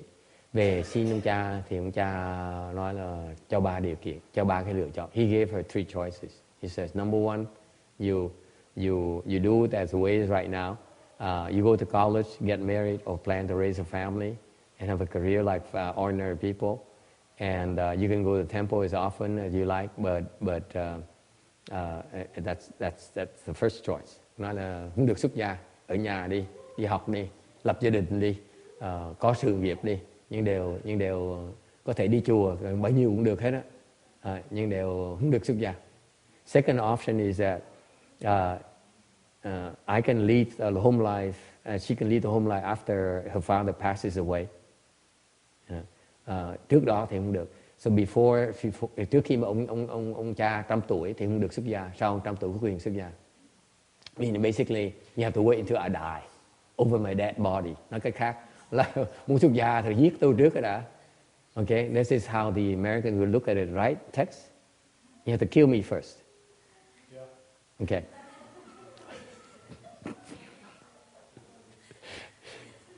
Thank you. You're doing well. You're doing better. Okay. Number three. It says, if I insist on living the home life, then the father will announce her, and will no longer consider her as his daughter. She can move away and do as she pleases, meaning that he's kicking her out. Okay, and he no longer wants to see her face. He went through much hassle to bring her from Vietnam 3 years ago, and once you got here, did nothing to enjoy the better lives, the better conditions. Instead, you live a home life. What's the point in doing all this? What's the point in coming to America? And now that we all united together as a family, and the daughter wants to break it and leave it, and he says that's nonsense. He's not going to stand for that. Thành ba cái điều kiện thứ nhất nói rằng là không được xuất gia, tiếp tục đi học bây giờ, đi làm việc, rồi xong lập gia đình này nọ, chứ không như người thường vậy, sống người thường vậy, chứ còn có thể đi chùa, chứ còn xuất gia thì không được. Chuyện thứ nhì là có thể đợi khi nào ông được 100 tuổi rồi thì mới có chuyện xuất gia. Ok. Cái thứ ba là có thể nếu như nhất định đòi xuất gia thì ông sẽ từ, ông không nhìn là con nữa. Ok. Tại vì nó đã khổ sở mà đem nó qua từ Việt Nam qua 3 năm trước rồi, bây giờ nó qua nó chưa sung sướng, muốn nó sướng mà nó qua nó không chịu sướng, nó chỉ đi tìm cái khổ. Thành chuyện vô lý dễ sợ, ông chấp nhận được cái chuyện đó. Okay, and it surely says here that my father is very opinionated. He cannot listen to anyone. Will not listen to anyone after he feels he's right. He says Buddhism is too abstract, and whatever I think I can, whatever I think Buddhism can help him is meaningless. It doesn't mean anything to him. Therefore, it does not need my help in helping him in any way. Nói là xuất gia để giúp cho cha mẹ thì ông nghĩ chuyện đó nó vô lý, ông không tin chuyện đó, thành không cần giúp. So she's asking for your opinion on what to do. Đang hỏi là bây giờ làm sao bây giờ? Okay. Yeah. Nói là my entire life I always listened to my father, except for one time when I picked my fiancée. I went against his choice, but that's the only time. The rest of the time I obey my father. Rồi cô nói nữa là cuộc đời của con 28 tuổi rồi, năm qua vừa rồi là con bao giờ cũng nghe lời cha mẹ của con, đều trừ phi mà lúc mà chọn cái người bạn đời đó thì đi ngược lại ý nguyện cha mẹ thôi. Đó là lần duy nhất. That's the only time she went against her father's will. That's a lot to be said for a girl's life, doesn't it, Janice? What do you think? Okay, so he says, I'm weak. Help. Nó bây giờ thầy giúp con. What to do now? I don't understand it going against your father's will. That's the most important thing. She's going to marry a farmer. And then what good is all the work he's going to put into making her a good person? You know? Women always do, so they turn out and go do something wrong. Your daughter always takes her off. Yeah, she could marry a bum, that's it. Yeah. That everything could, you know. Everything you do, Father, is just down the hand. Right. Okay. It sounds like you have such experience before.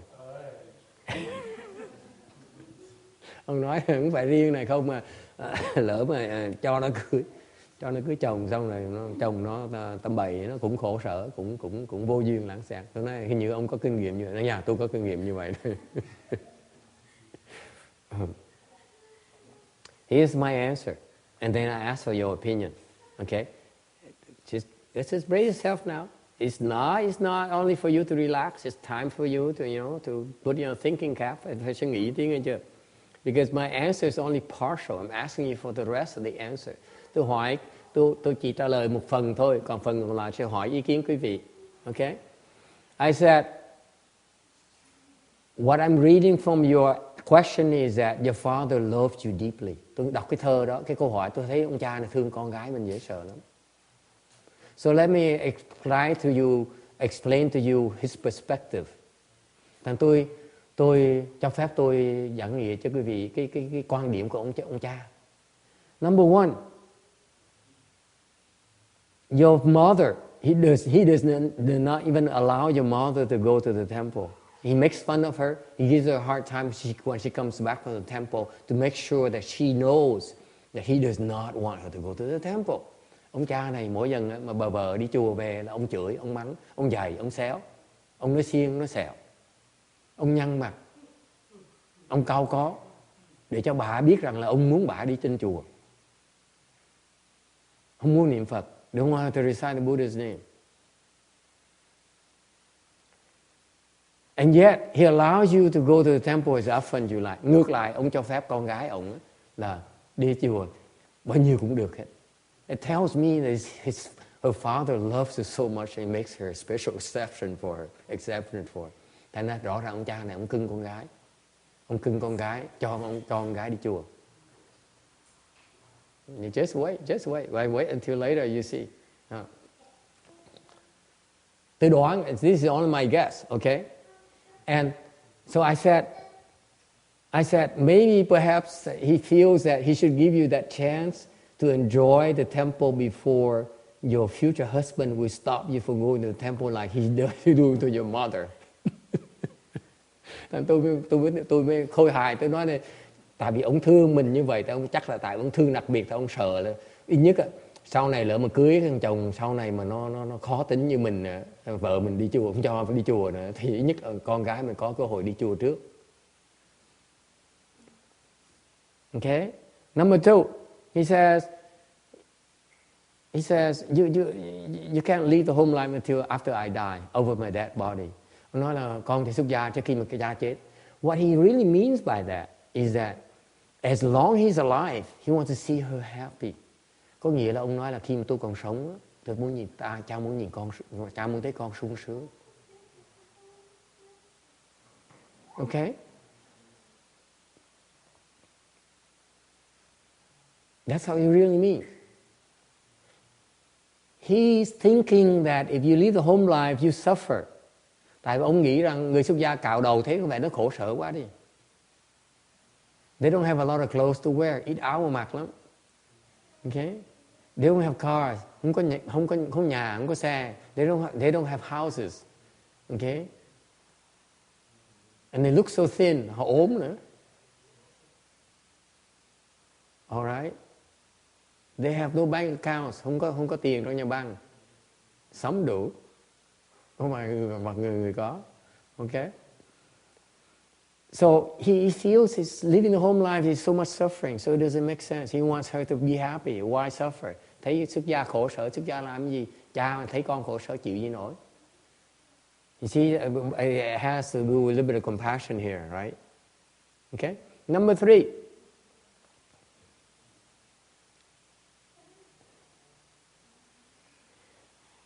They bring you here to unite the family. And here you're here, and now you want to wreck the family. Đem con bảo lãnh qua đây để nhà sum họp. Bây giờ đứa con gái nó đòi phá nhà, nó bỏ nó đi. Okay? In his eyes, living a home life, from what he knows, is that you reject the family. Đối với người thường đó, xuất gia là từ bỏ gia đình, chê bỏ gia đình. It's insulting to them. They don't like it. Okay? And therefore he'll give you a hard time because you dare reject his unconditional love for you. Là ông cản trở, ông khó chịu, ông thất vọng tại mình đã dám từ bỏ cái tình thương của ông. Okay?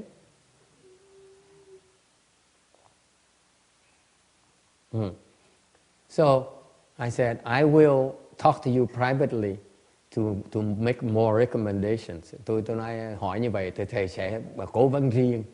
Thầy không biên cái này được. I have little secrets I cannot share with everyone. Có những cái bí mật mình xuất gia, pháp xuất gia chúng tôi thì là chia sẻ tất cả mọi người. However, I can answer the general aspect, để có thể nói sơ sơ được về cái chuyện này. Okay? I said that my problem is this. My problem has to do with the Asians.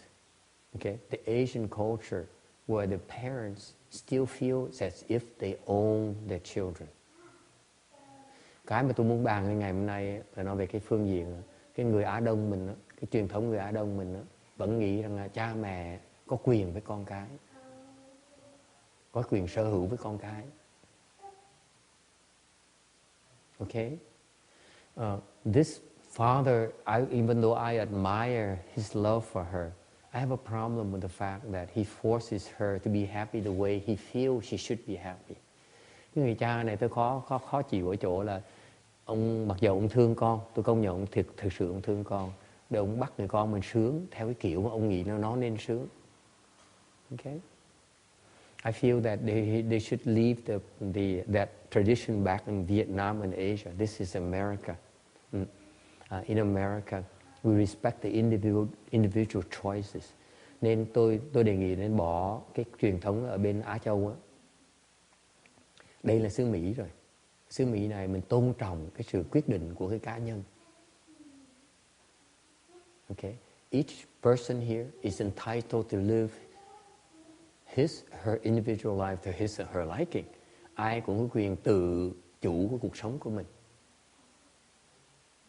Okay?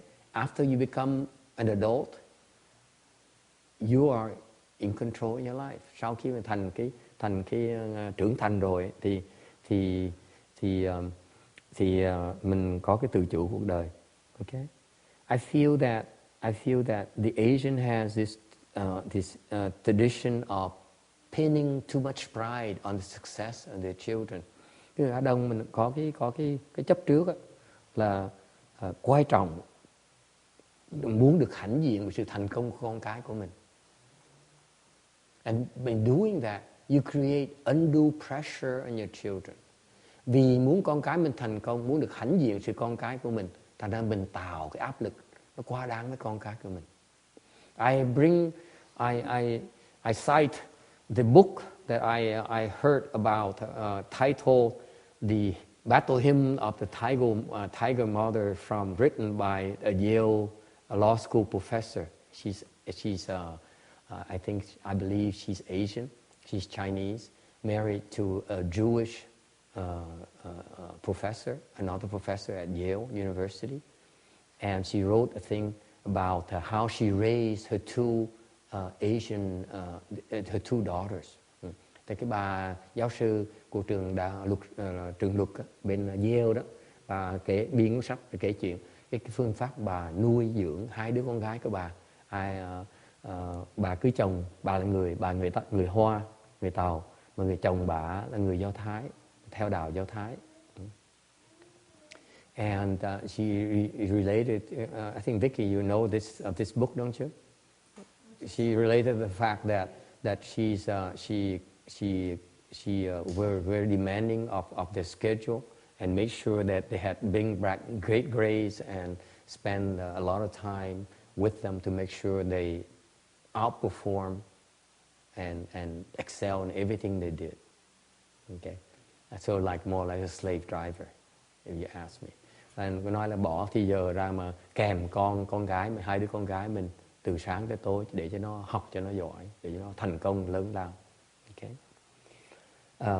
I feel that these efforts are too much because they cause too much undue pressure on the children. Children should be allowed to make mistakes. Tôi nghĩ là cái chuyện này, cái sự áp lực nó quá lố. Con cái phải cho nó làm lỗi lầm. Okay? I feel that the parents should be true parents. Great parents are the parents who give them advices. Cha mẹ là khuyên con cái. They influence their children, ảnh hưởng cho con cái tốt. They provide great influence to their children, ảnh hưởng tốt, tạo cái ảnh hưởng tốt đẹp cho con cái mình. But that's when you step back. Tạo ảnh hưởng thôi, khuyến khích nó thôi, nhưng mình để cho nó có sự lựa chọn. You allow them the choice. In particular, you allow them to choose wrong. Nhất á, mình phải cho phép nó chọn sai. Nếu mình chỉ bắt nó chọn đúng thôi, if you only force them to make the right choices, it shows that you're afraid of the failure. Nếu bắt nó chọn đúng á, thì mình chứng minh cho tôi thấy rằng quý vị sợ cái sự thất bại của nó. You're afraid that you suffer along with their suffering. Quý vị sợ cái khổ sở của nó, và quý vị sợ cái khổ sở của chính bản thân mình khi nó khổ sở. Yes. You will suffer along with their suffering, regardless. Really let them choose to make a really big mistake. Yes. And you could have intervened. Yes. They're going to pay for it for the rest of their life, and maybe even for the rest of Yes. their lives in the future. Yes. You know, so you can put in a word at the right time. I think you should do it. You should. You know, not just not But you can't stop them. leave it go. But you can't stop them. That's my point. You cannot stop them. You can't take the sort of Islamic view to say, do what I do or we'll kill you. Right. You know, you can't take that. Right. But it's a, If you know they're wrong, completely wrong, you okay? gotta say something. You got to say something, because if you don't, they're going to blame you later. And you blame yourself later. But you can't stop them. That's my point. You cannot force them to stop. It's their lives. Even if they're wrong, you cannot force them to stop. You tell them, at least you can say, I told you so there. Do you agree with that? This is this country. You cannot force them to stop. Period. Unfortunately, you can't. Yeah. And if you can, you should not. It's their lives. What do you know? See, I trick you into saying that you know they're wrong. You know they're wrong because you think they're wrong from your perspective. It may not be wrong from another perspective. How do you know? How can you be so sure? Well, the kind of things I'm talking about, I know very well. Well, we're talking about drugs, right? Well, we're talking about drugs and And men that are no good, yeah, women that are no good, yeah, and those things which I know all about, yeah, you know, because I've been around since the yeah. 60s on the scene. That's a good point. That's a good point. What to do now? This is very important, because now it goes to the high schools, elementary schools, even nowadays, because they start out that young. It's down so low. It's so scary nowadays. That's what I want to ask your opinion about. This affects a lot of people here, because you know those things are bad for them. What are you going to do now? Huh? It's easy now, you know, we're still talking about high schools, and because they're not an adult yet. But the next level I want you to think about is, what about they're older now, they're an adult, and they want to do those things. What are you going to do? You can only say something. You can't really stop them once they get like 30. You can't stop them. Quý vị hiểu cái vấn đề tôi muốn bàn cái ngày hôm nay đó là sơ sơ, tại vì không biết có đủ thì giờ không, tại vì cái làm bậc cha mẹ con cái nó khó khăn lắm, mà tại vì mình muốn mình có những cái mình có thứ này để cho phép cái sự lựa chọn, nhưng mình nhiều khi mình biết cái sự lựa chọn, biết nó sai lầm rõ ràng đó, thì mình làm gì bây giờ? Mình phải khuyên nó, đương nhiên mình phải khuyên nó, tại vì mình không khuyên sau này nó sẽ trách mình tự trách mình nữa. Ok, nhưng á, có những cái chuyện mà nó sự lựa chọn nó rất nguy hiểm, chẳng nó chọn vì còn thuốc phiện chẳng hạn, ok, phi thuốc phiện chẳng hạn, mấy cái đó là chuyện rất là tai hại. Thì mình làm sao bây giờ? Tôi muốn hỏi ý kiến quý vị. What to do?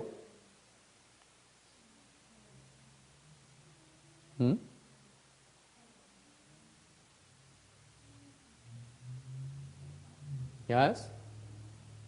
I think it begins when you first have your child and you're raising them from infancy, and you're always teaching them right from wrong, or and as well as you love them and you respect them. And at some point, you have to trust you taught them right from wrong, and you taught them how to be ethical, moral people. And then when they do something you don't agree with, you feel that you can talk to them respectfully as another person and say, gee, this is what you're doing. It concerns us, so we're worried about it. But they're going to do what they're going to do. We can even say that. I know you're going to do what you're going to do. Right. But we do care about you, and we worry about you. But, take care of yourself. Mm-hmm. And tell them, and be available, and also support and love them. No matter what you do, we're still here for you. Mm. And always let them know that. Mm. Mm. But I think it's not like you wait until they're a teenager. It's something that I hope we have given our kids, that respect and love and trust in us. But then later on, when we have to tell them, hey, you just have to trust us on this. Trust us. We're looking out for you. They still do it. At least they know that we were really seeing something. And we hope that they listen to us. I think Randy concerned is that he made a point. He's adamant about this. He used to tell me that he's concerned that the children are making the kind of mistakes they can't recover from. That's a parent's fear, right? Worst fear. I used to think that, but no more. Because you know what? Their life is their life. My life is me. So you know what? Let them do what they want to do. It sounds so irresponsible to me. It might be, but Or is it the case you fed up? what's that? Is it the case you fed up already? Well, I just give up. So people are gonna do whatever. A lot of people I tell them to do, they never do.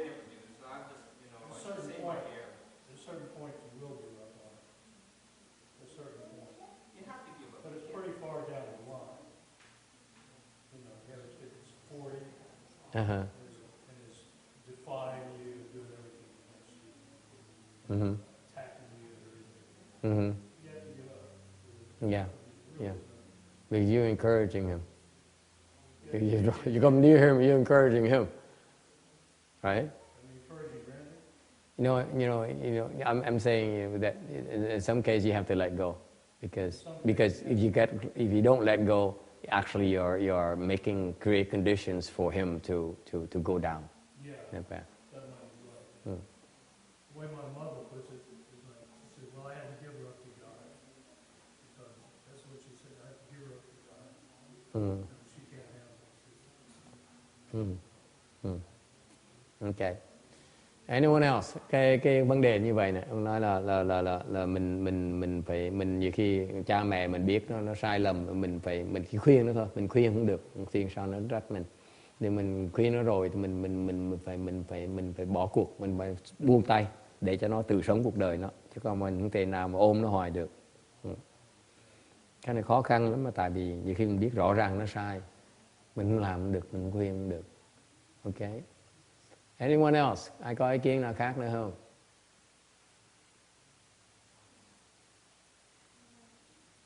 Anyone has?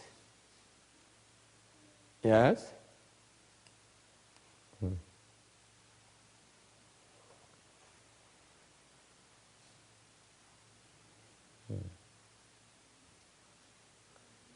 And that's the idea behind it, is that the love, to love someone means that you have to be prepared to suffer with that person and not be overprotective. Thương là phải thiệt sự mà thương con cái, thương người khác, mình sẵn sàng chịu khổ, chứ không phải mình chỉ sợ cái khổ, mình tránh cái khổ. Mình bảo vệ nó quá thì để tại mình sợ cái khổ của nó. Okay. So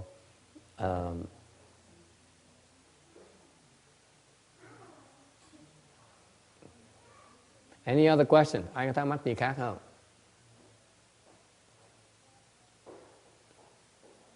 Okay.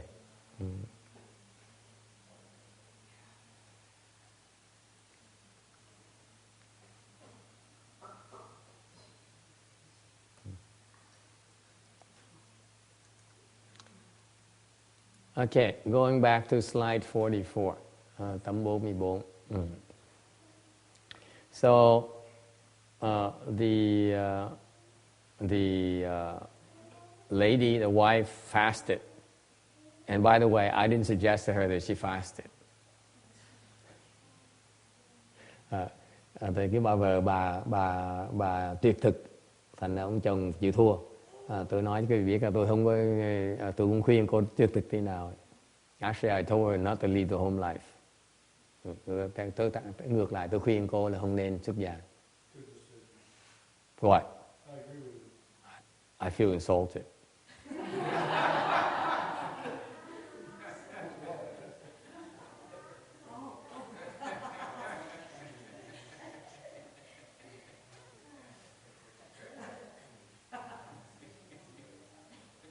Thanks a lot.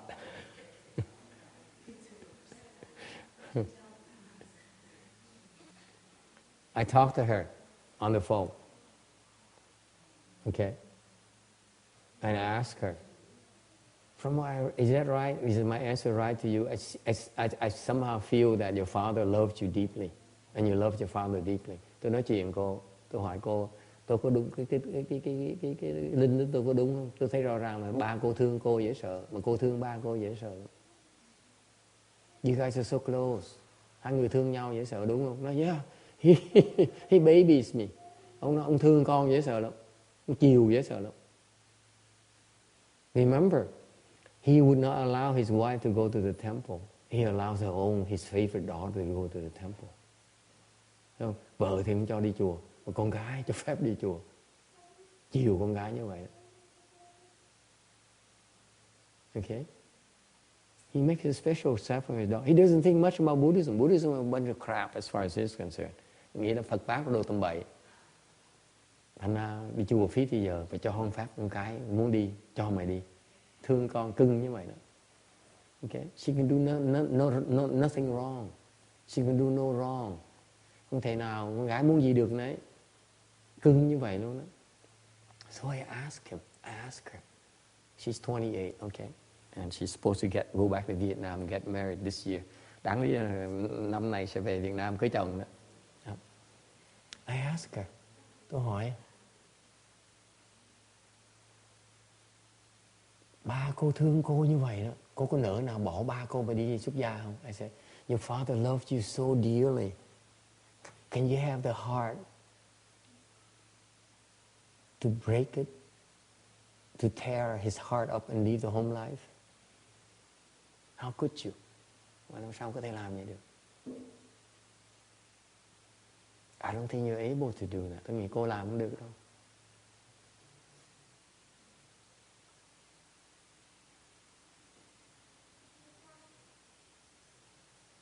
So I asked her to sit, meditate and ask yourself, are you capable of tearing your father's heart? Because he loves you so much, he wants you to be happy. And he thinks that when you leave the home life, you'll be so unhappy. Are you prepared to do that to him? Tôi muốn hỏi cho rằng cô phải ngồi suy nghĩ lại. Cô suy nghĩ lại cho coi. Ông cha cô thương cô với sợ muốn cô được hạnh phúc. Mà ông nghĩ rằng nếu cô xuất gia là cô sẽ rất là bất hạnh. Ông sẽ khổ sở với cô sẽ khổ sở, ông sẽ rất là khổ sở.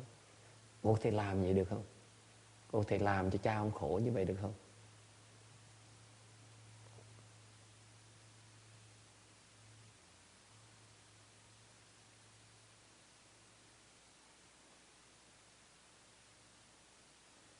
What do you think? Quý vị nghĩ sao? No one cares. Không ai cũng cần nghĩ gì hết đó. Yes, Jimmy. Of course, it's a test. Every time you leave the home life, it takes at least a year or two to resolve all these ties. It's very difficult.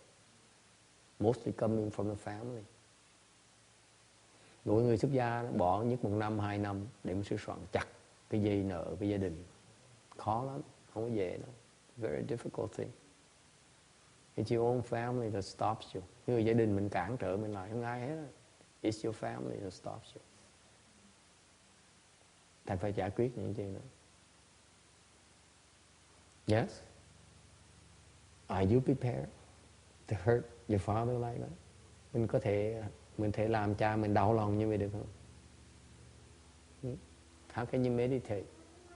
You have this image of your father crying a river. My daughter is suffering so much. Hả? Mình sao mình nỡ đâu mà xé cái tim cha mình.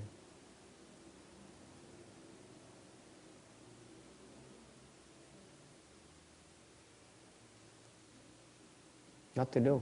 Mình sao bây giờ? Text, what do you do? Yes, Randy. What's the parent do or what's the daughter? What should the daughter do? She's the one who asked the question. The father didn't ask me questions. I don't have to answer him. I don't have to help him. I have to help her only. If he asks me, now I help him. That's a different story.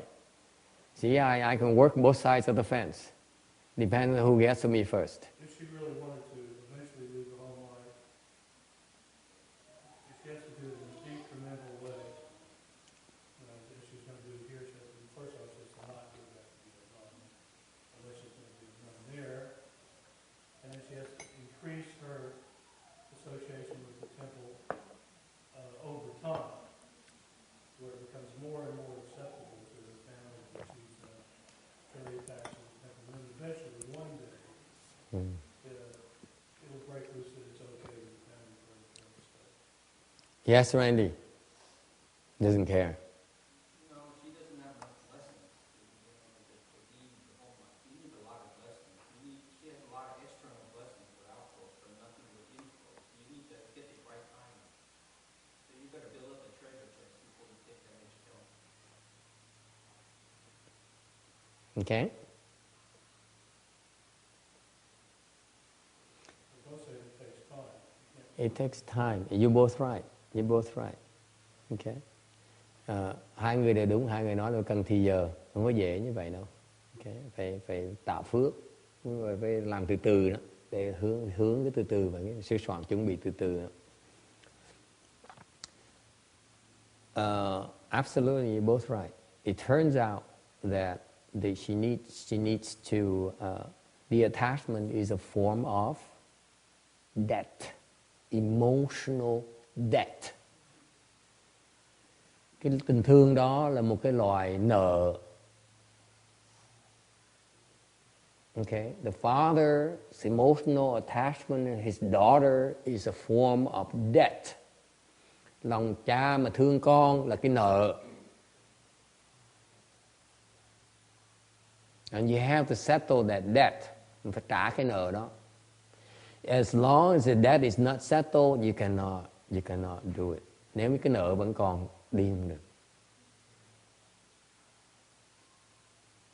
Yes. You mean the father has a debt to the daughter? No, the daughter has a debt to the father. If she leads a home life.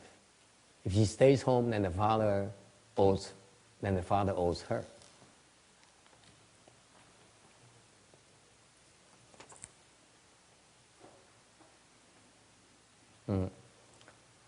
Okay.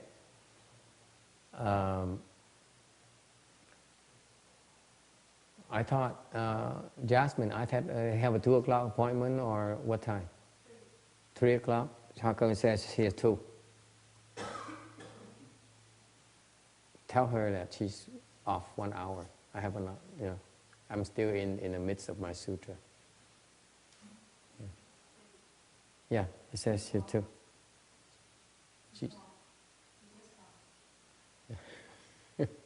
It's okay. Well, anyway, straighten it out, please. Thank you. You should go back to the source of the problem, nature of the problem is that there's a debt here. If she stays at home, okay, that means it's more likely that the father owes her.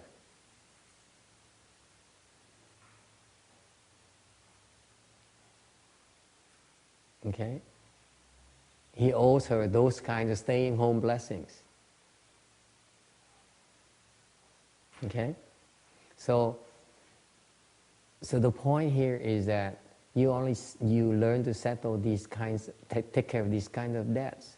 He's stopping her, therefore she should learn to settle those kind of debts.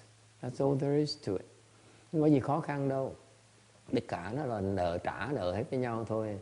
Cản trở tại vì mình vẫn còn nợ người ta, nó mới cái cản trở. Hết nợ ta không cản trở thôi, you know. It's nothing, don't take it personally. Okay, I'm sharing this with you because you step back and free yourself all these emotional things. You see that there's a reason behind it, something cause and effect behind it. Tôi nói cái gì để quý vị thấy cái chuyện liên hệ gia đình, cái tình cảm với con người đó, trong gia đình mình đó, nó có cái nợ ở trong đó. That's my point here today. Your emotional attachment to your loved ones is a form of debt. Okay? Cái mà tôi nói ngày hôm nay á, thì cái sự tình thương với nhau đó là một cái loại nợ nần với nhau. Okay?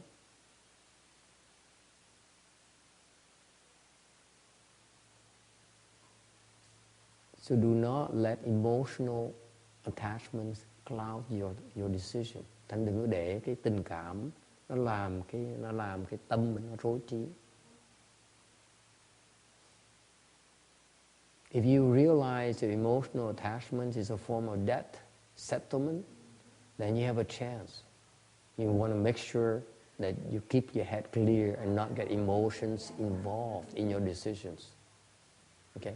Và quý vị hiểu là khi mà quý vị ý thức được rằng là cái tình cảm là một cái loại nợ đó, thì quý vị có thể bình tĩnh lại và đừng có làm quyết định, có những quyết định khi mình đang bị tình cảm nó dấy động. When you get emotional, that's when you step back and refuse to make any kind of decision.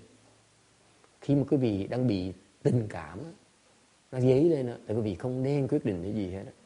Bình tĩnh lại. Okay? Any questions about that? Ai thắc mắc chuyện này không?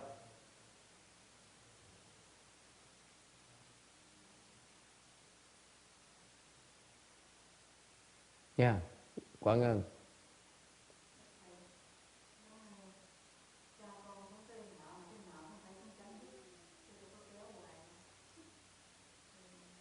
Cái ngờ trong đời này, đòi cái đời này.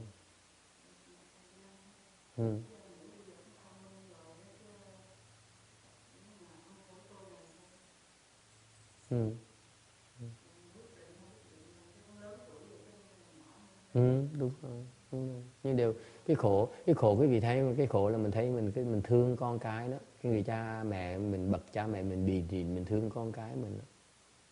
Ok, thì tôi nhắc lại cái gì là đừng để nó hiểu lầm cái chuyện đó, là mình thương là thương nó thôi, chứ đừng ép nó một chuyện.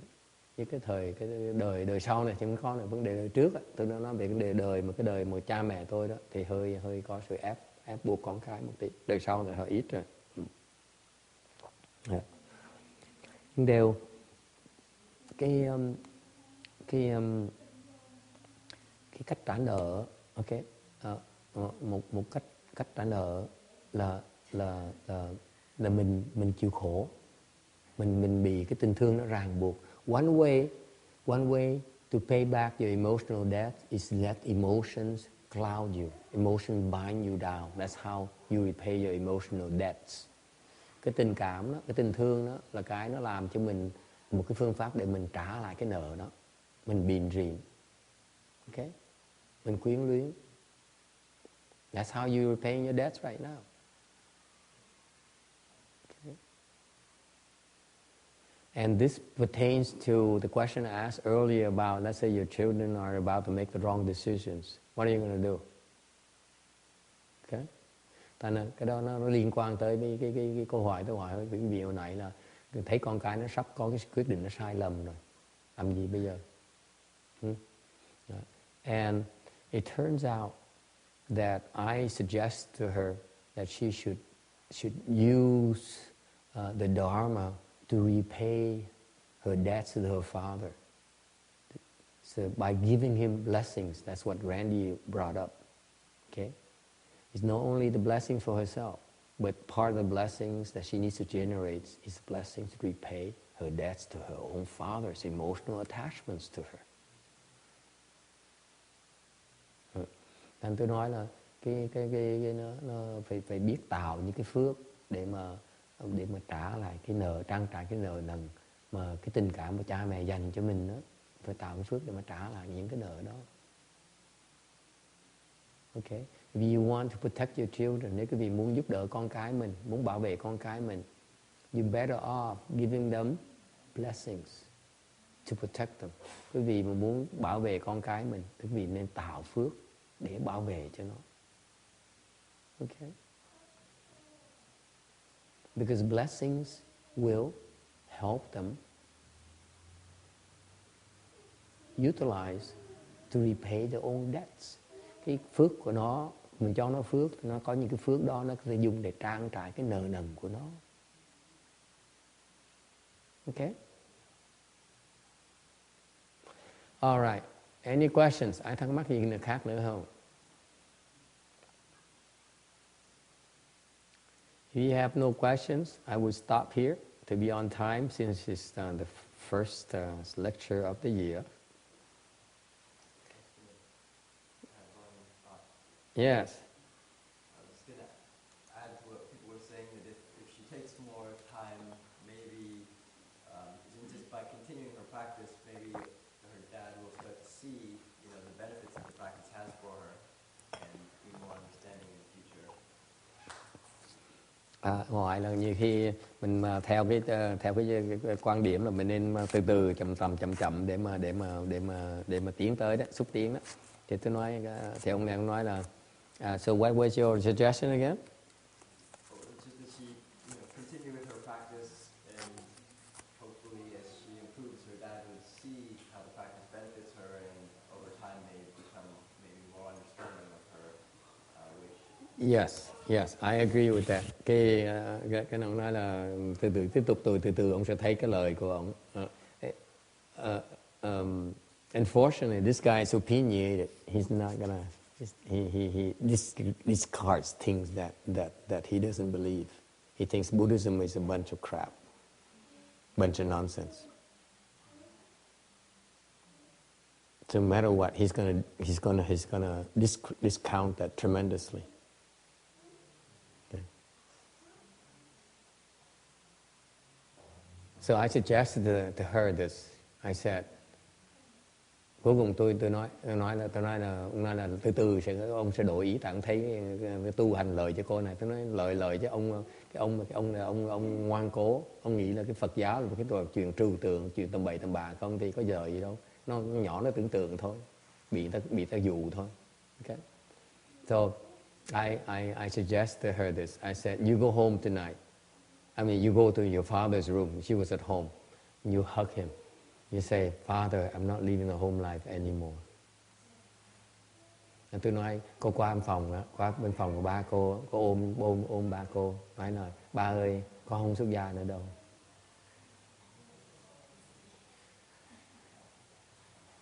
Okay. I don't want to make you unhappy. Con không muốn làm cha buồn. Okay. Khóc chưa? Ai khóc chưa? Anyone crying yet? Anyone tearing up yet?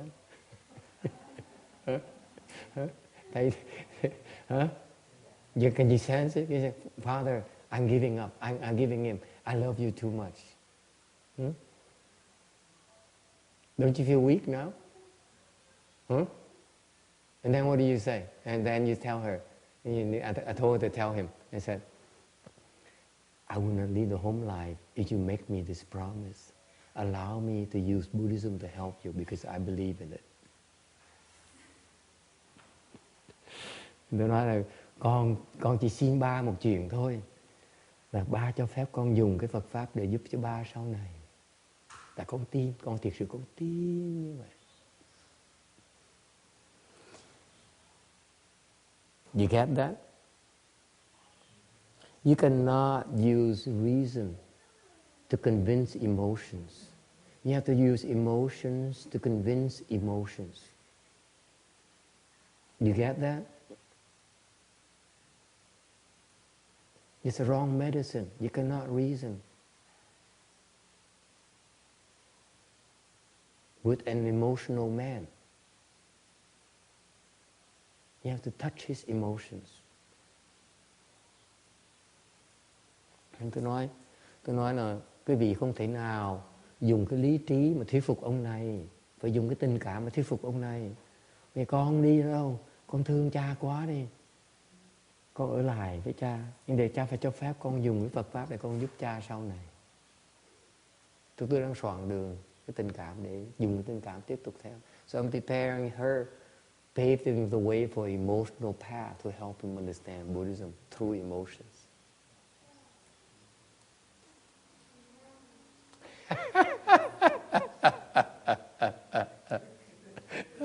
You like it, huh? You like it, huh?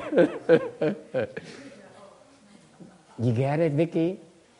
If you deal with intellectual, with these emotional people, even with intellectual people, it's the same exact thing, let me tell you. Most of our decisions are emotional. Emotional. You are so caught up, like Randy, you say, see, I'm right. I know what I'm doing. This is the proper thing. This is logical. But then back down and says, I like it. Actually, all sales purchases are made on emotion. That's right. Yeah, That's right. People tell you they're logical, but actually they use logic to justify their emotion. That's right. Touch the emotion, you always get the same. That's the salesman's secret. That's salesman's secret. Yeah. Okay?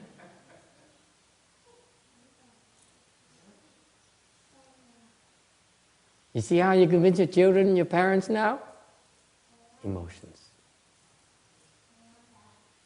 Don't argue with him. Don't try to convince him.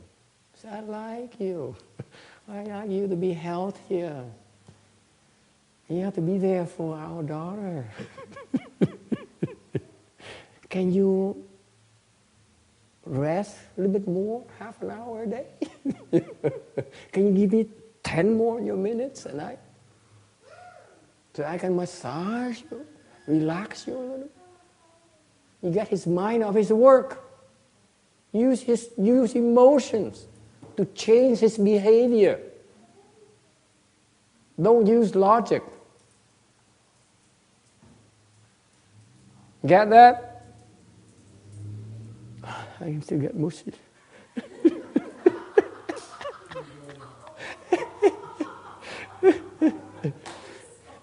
And please remember this.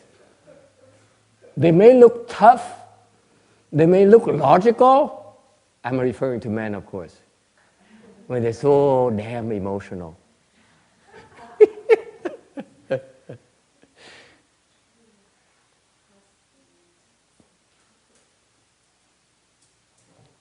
Okay, we stop here. Thank you.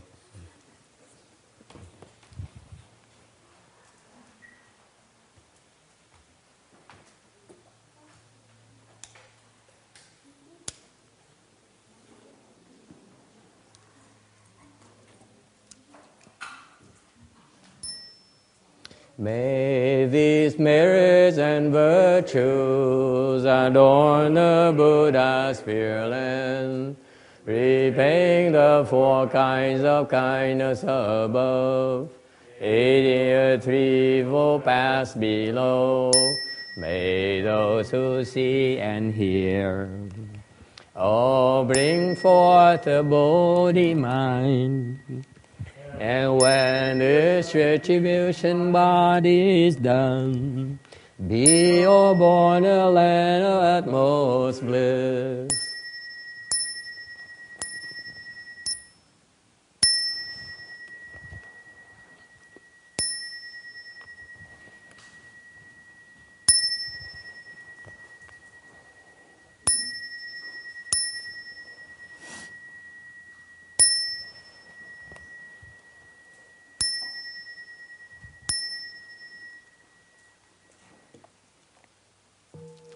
Nam mô Ta Chư Văn Su Sư利Phù Sa.